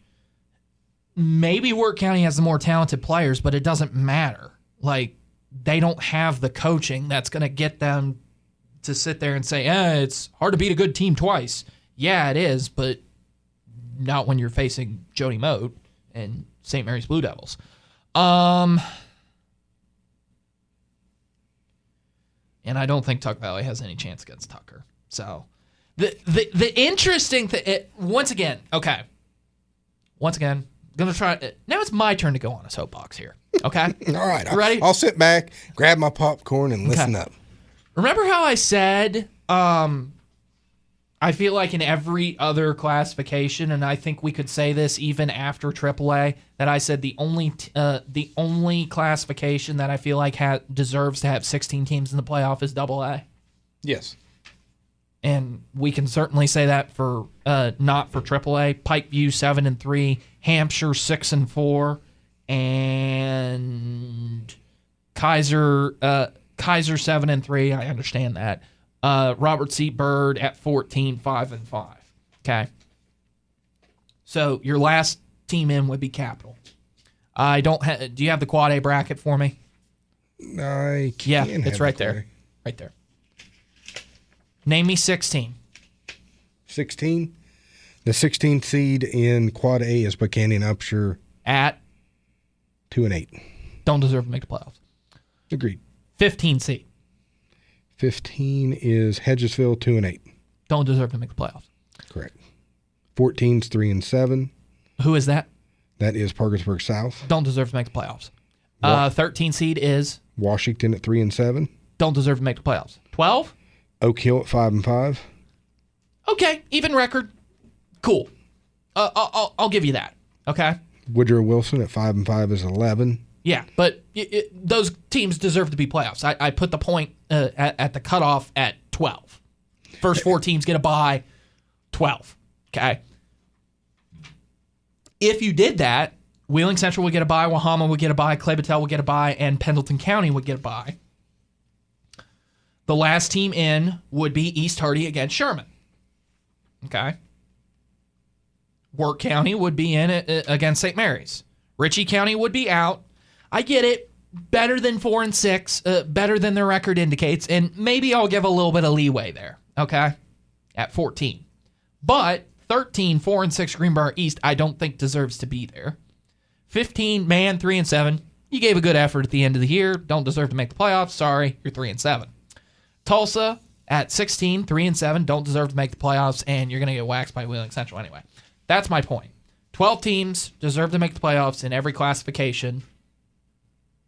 Sorry, AA. I mean, I get it, but it's for the greater good. Now, I also understand this factor is that WVSSAC uses this to make money.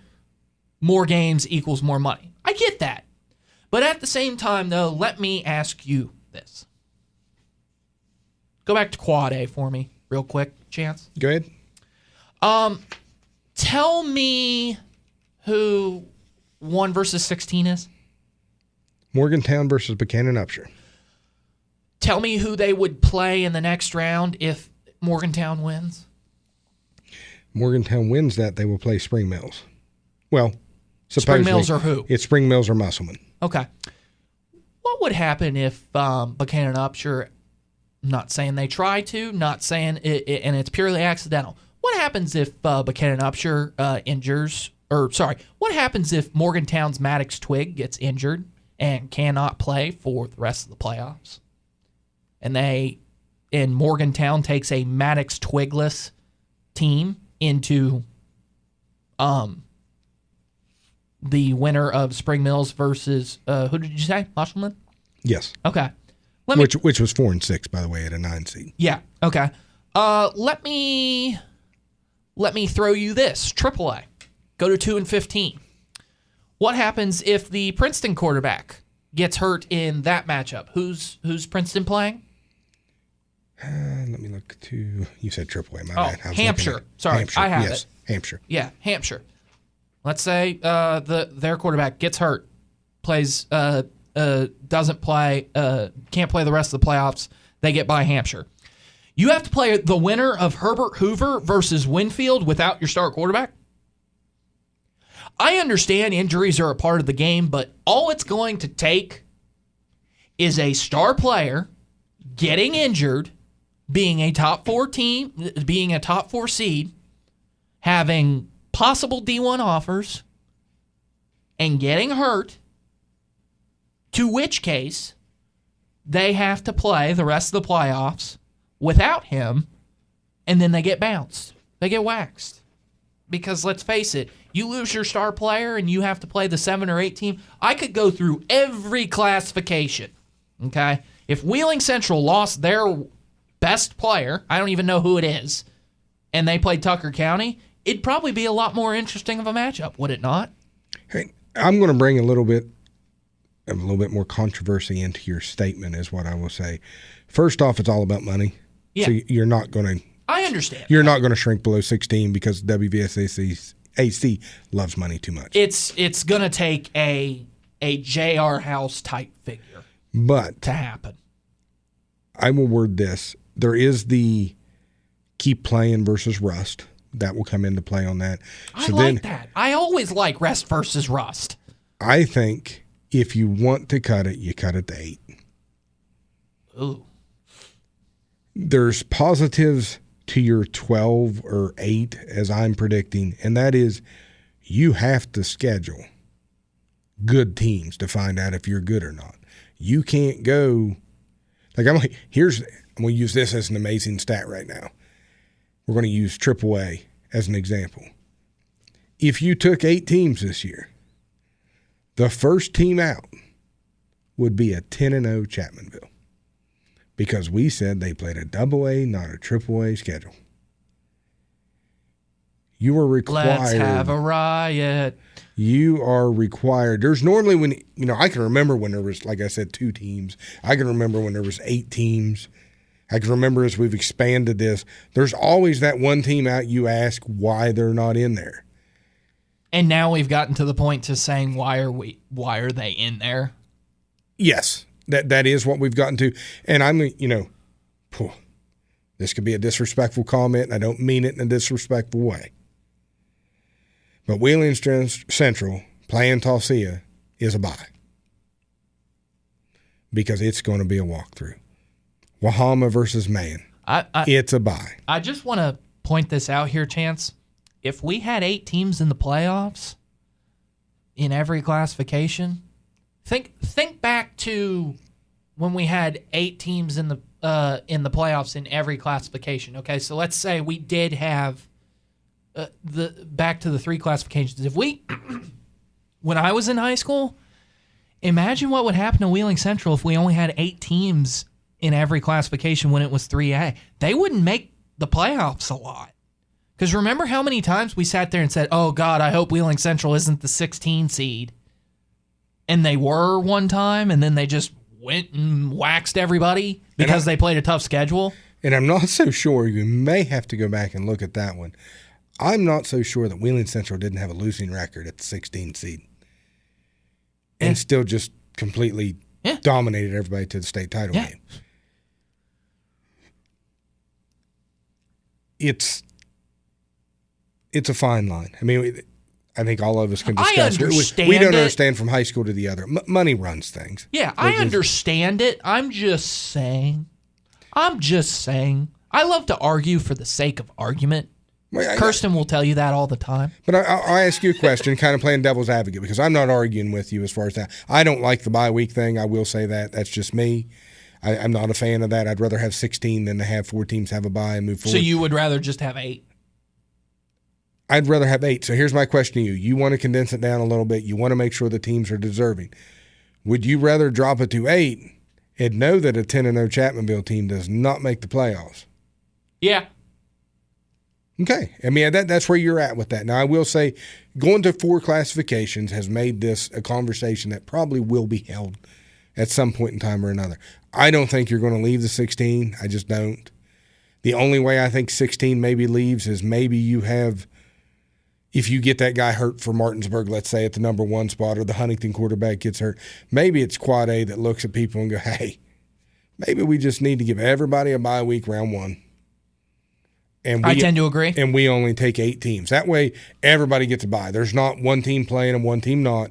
Let's just take the top 8 in Quad A. We'll take a week off when everybody else is playing 16. I actually kind of liked it last. I understand we had all the lawsuits and stuff. I kind of liked having a week off and then going to the playoffs. Am I the only? If I'm wrong, please let me know in the comments. But at the same time, though, I kind of liked having that week off for everybody to rest, recoup, regroup, and then we go into the playoffs. Now, I'm not saying I want to play until the second week of December because I don't. But at the same time, though, I would like for every team, because it should be a reward to make the playoffs, not a participation trophy. And if you're in Quad A, you remember last year there were only 16 teams in Quad A. Yeah, everybody made it. Now we've restructured that, and I get it. You know, the WVSSAC can't make everybody happy, and I get that. You know, I really am trying to be sincere in saying I totally get where we're coming from, where everybody is coming from, and putting 16 teams in the playoffs. I mean, it's cool. Here's the thing. We talked about this on the last couple weeks of the regular season. If you had 8 teams in the playoffs, Calhoun County ain't making it. Correct. Calhoun County ain't making it. Gilmer County might have a shot on their best year to make it. Clay Battelle most years ain't making it. I mean, last year, if we had 8 teams, we would have had no shot at it. And I think that's the move into 16 in some rates. That's the big positive about it, is you still got that chance at week 7 for teams that are fringe to be making it. I know you mentioned, like, with the new classifications, I'll be honest with you, the goal of this Clay Battelle team, and I believe it's Aaron LePau's goal too, is to be that team who's hosting a playoff game year in and year out, which if you're doing that means you're a top 8 seed at the rate we are now. If you drop it down to 8, that means you're still making the playoffs year to year. And I do think that needs to be the goal of the Clay Battelle Seabees, and I think it is what LePau is shooting for, is to have a consistently making the playoff team, hopefully hosting a playoff game. And I think this team could be the team, since they're already making history, getting the number 3 seed, which has never happened before, that can do that. I hope they make history by being the first team to ever make it to the championship game. I do think they got the talent.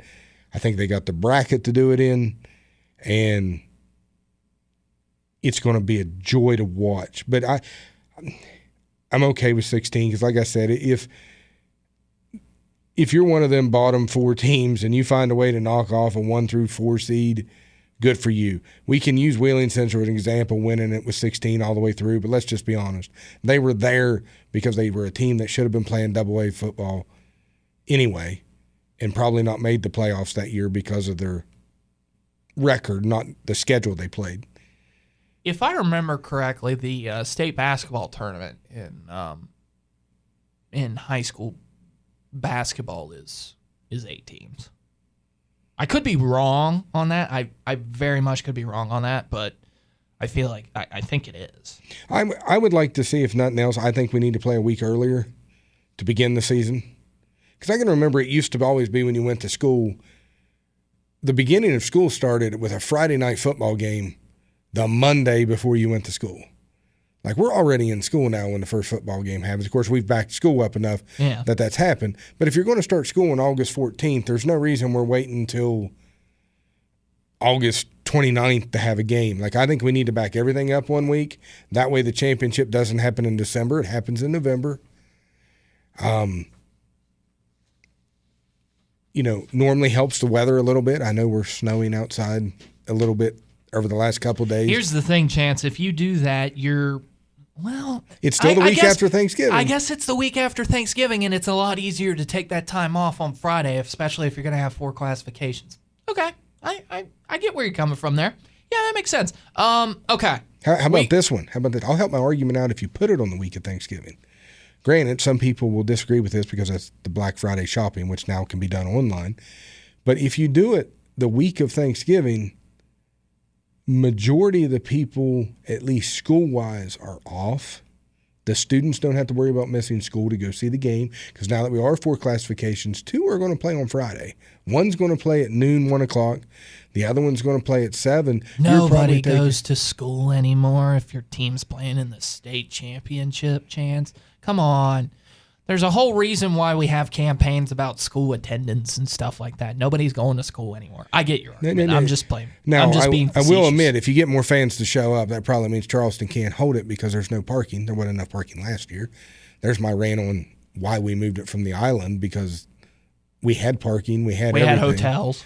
Now, me and you will say, working the Red Hat, that we loved Charleston because it was 25 degrees warmer than it was on Wheeling Island when the wind would blow. But at the same time, I still think the island was the perfect. But I will also argue every high school kid in the state of West Virginia, if they win a championship on their senior year, should want to win it at the middle of Morgantown football field. Was it Milan Pushkar Stadium? Yes. That's where it should end. Nah, I just put it in Flatwoods. Okay. I'm fine. Probably at least they got enough parking. No, they don't.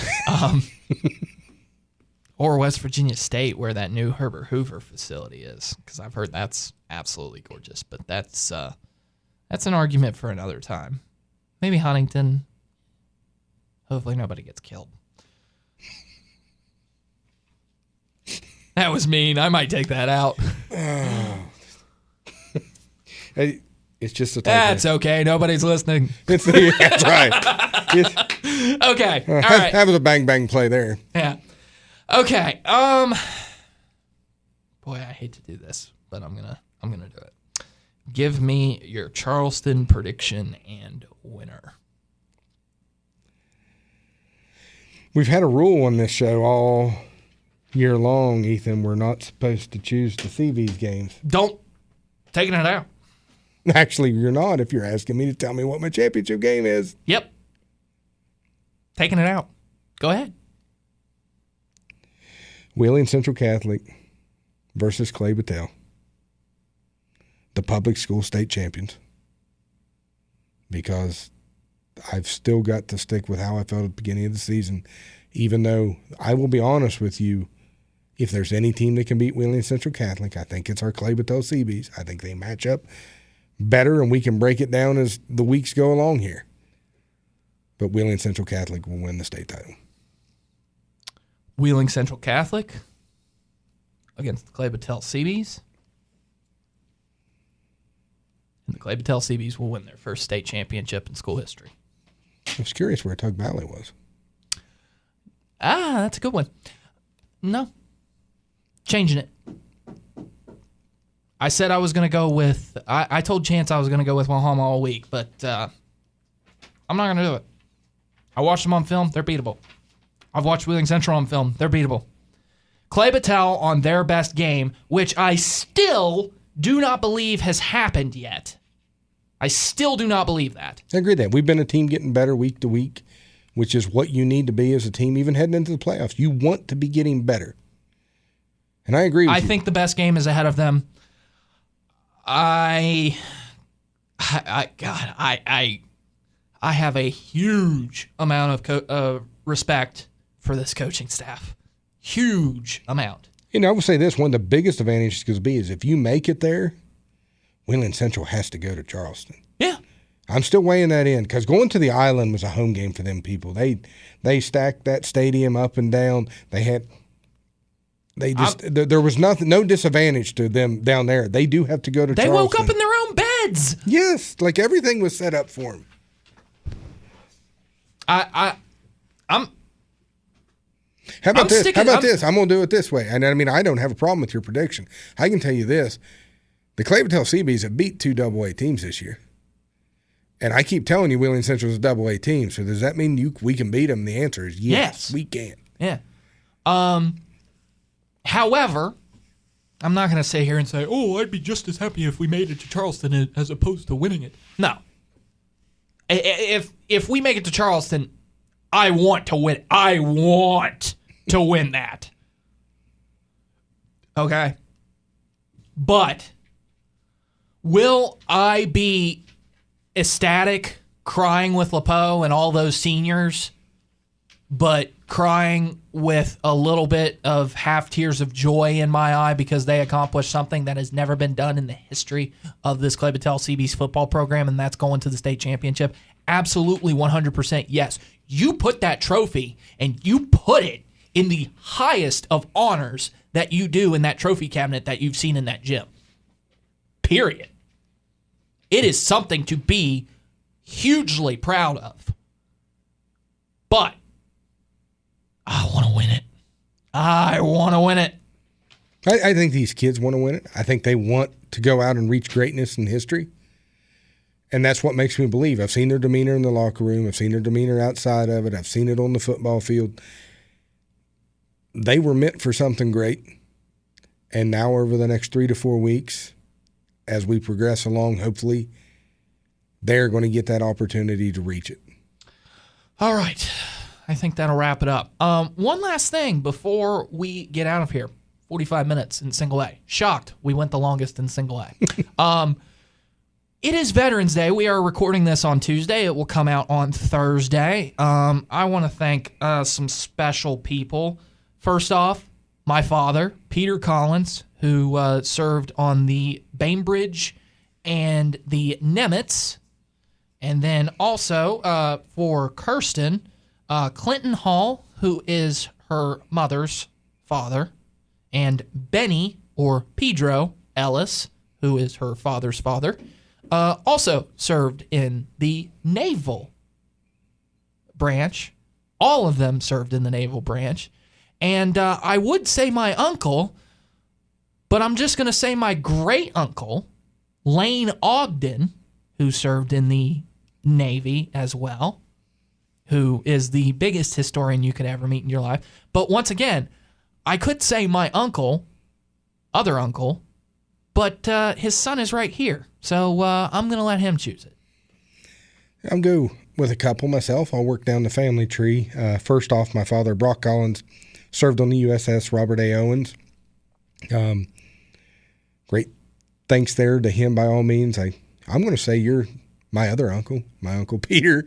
You know, plenty of veteran stories, talked with him going to Dirt Late Model Racing. Just send a thank you out to him. I also have an uncle, trying to make sure here, I have an Uncle Terry. I've got a former ex-Uncle Irvin because he divorced from the family. Both of them, I believe, served in the Army.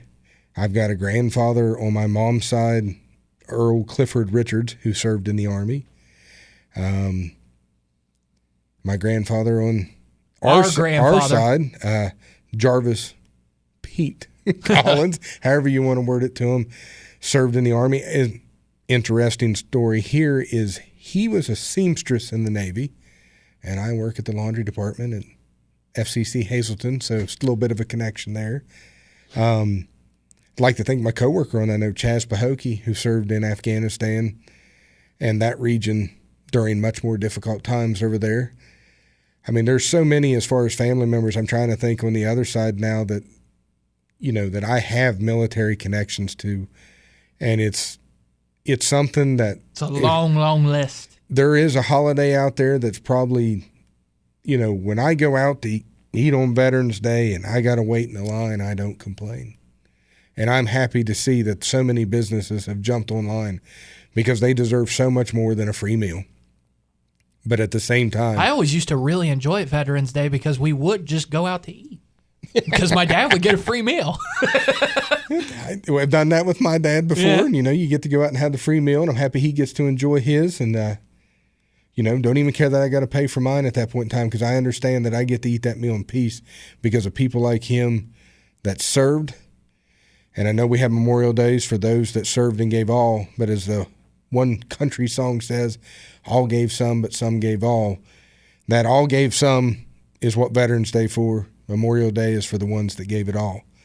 I know me and you both, it was one of the hardest things when this first started that me and you had to discuss, but I told you, stick me on the radio during the national anthem and I'll be silent because my hat will be off and I'll be looking at the flag.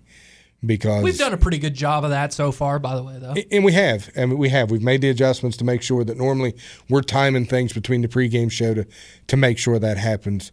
There's, as we've discussed in the past, I'm highly conservative when it comes to political, religious beliefs. There's no greater group of people in this world that I think we all owe a major thank you to than those who have put the uniform on to protect the great nation, that give us the opportunity to do what me and you do. You getting paid, me not.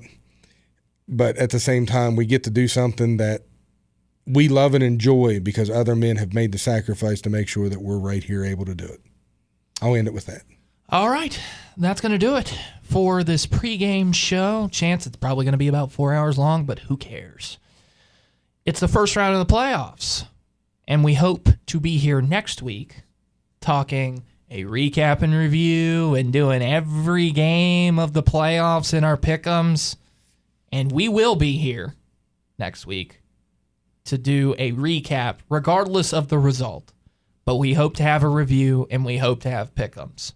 So saying so long from Chance Collins, I am Ethan Collins for WAJRs.com's Round 1 of the playoffs pregame shows for the Clay Battelle Seabees.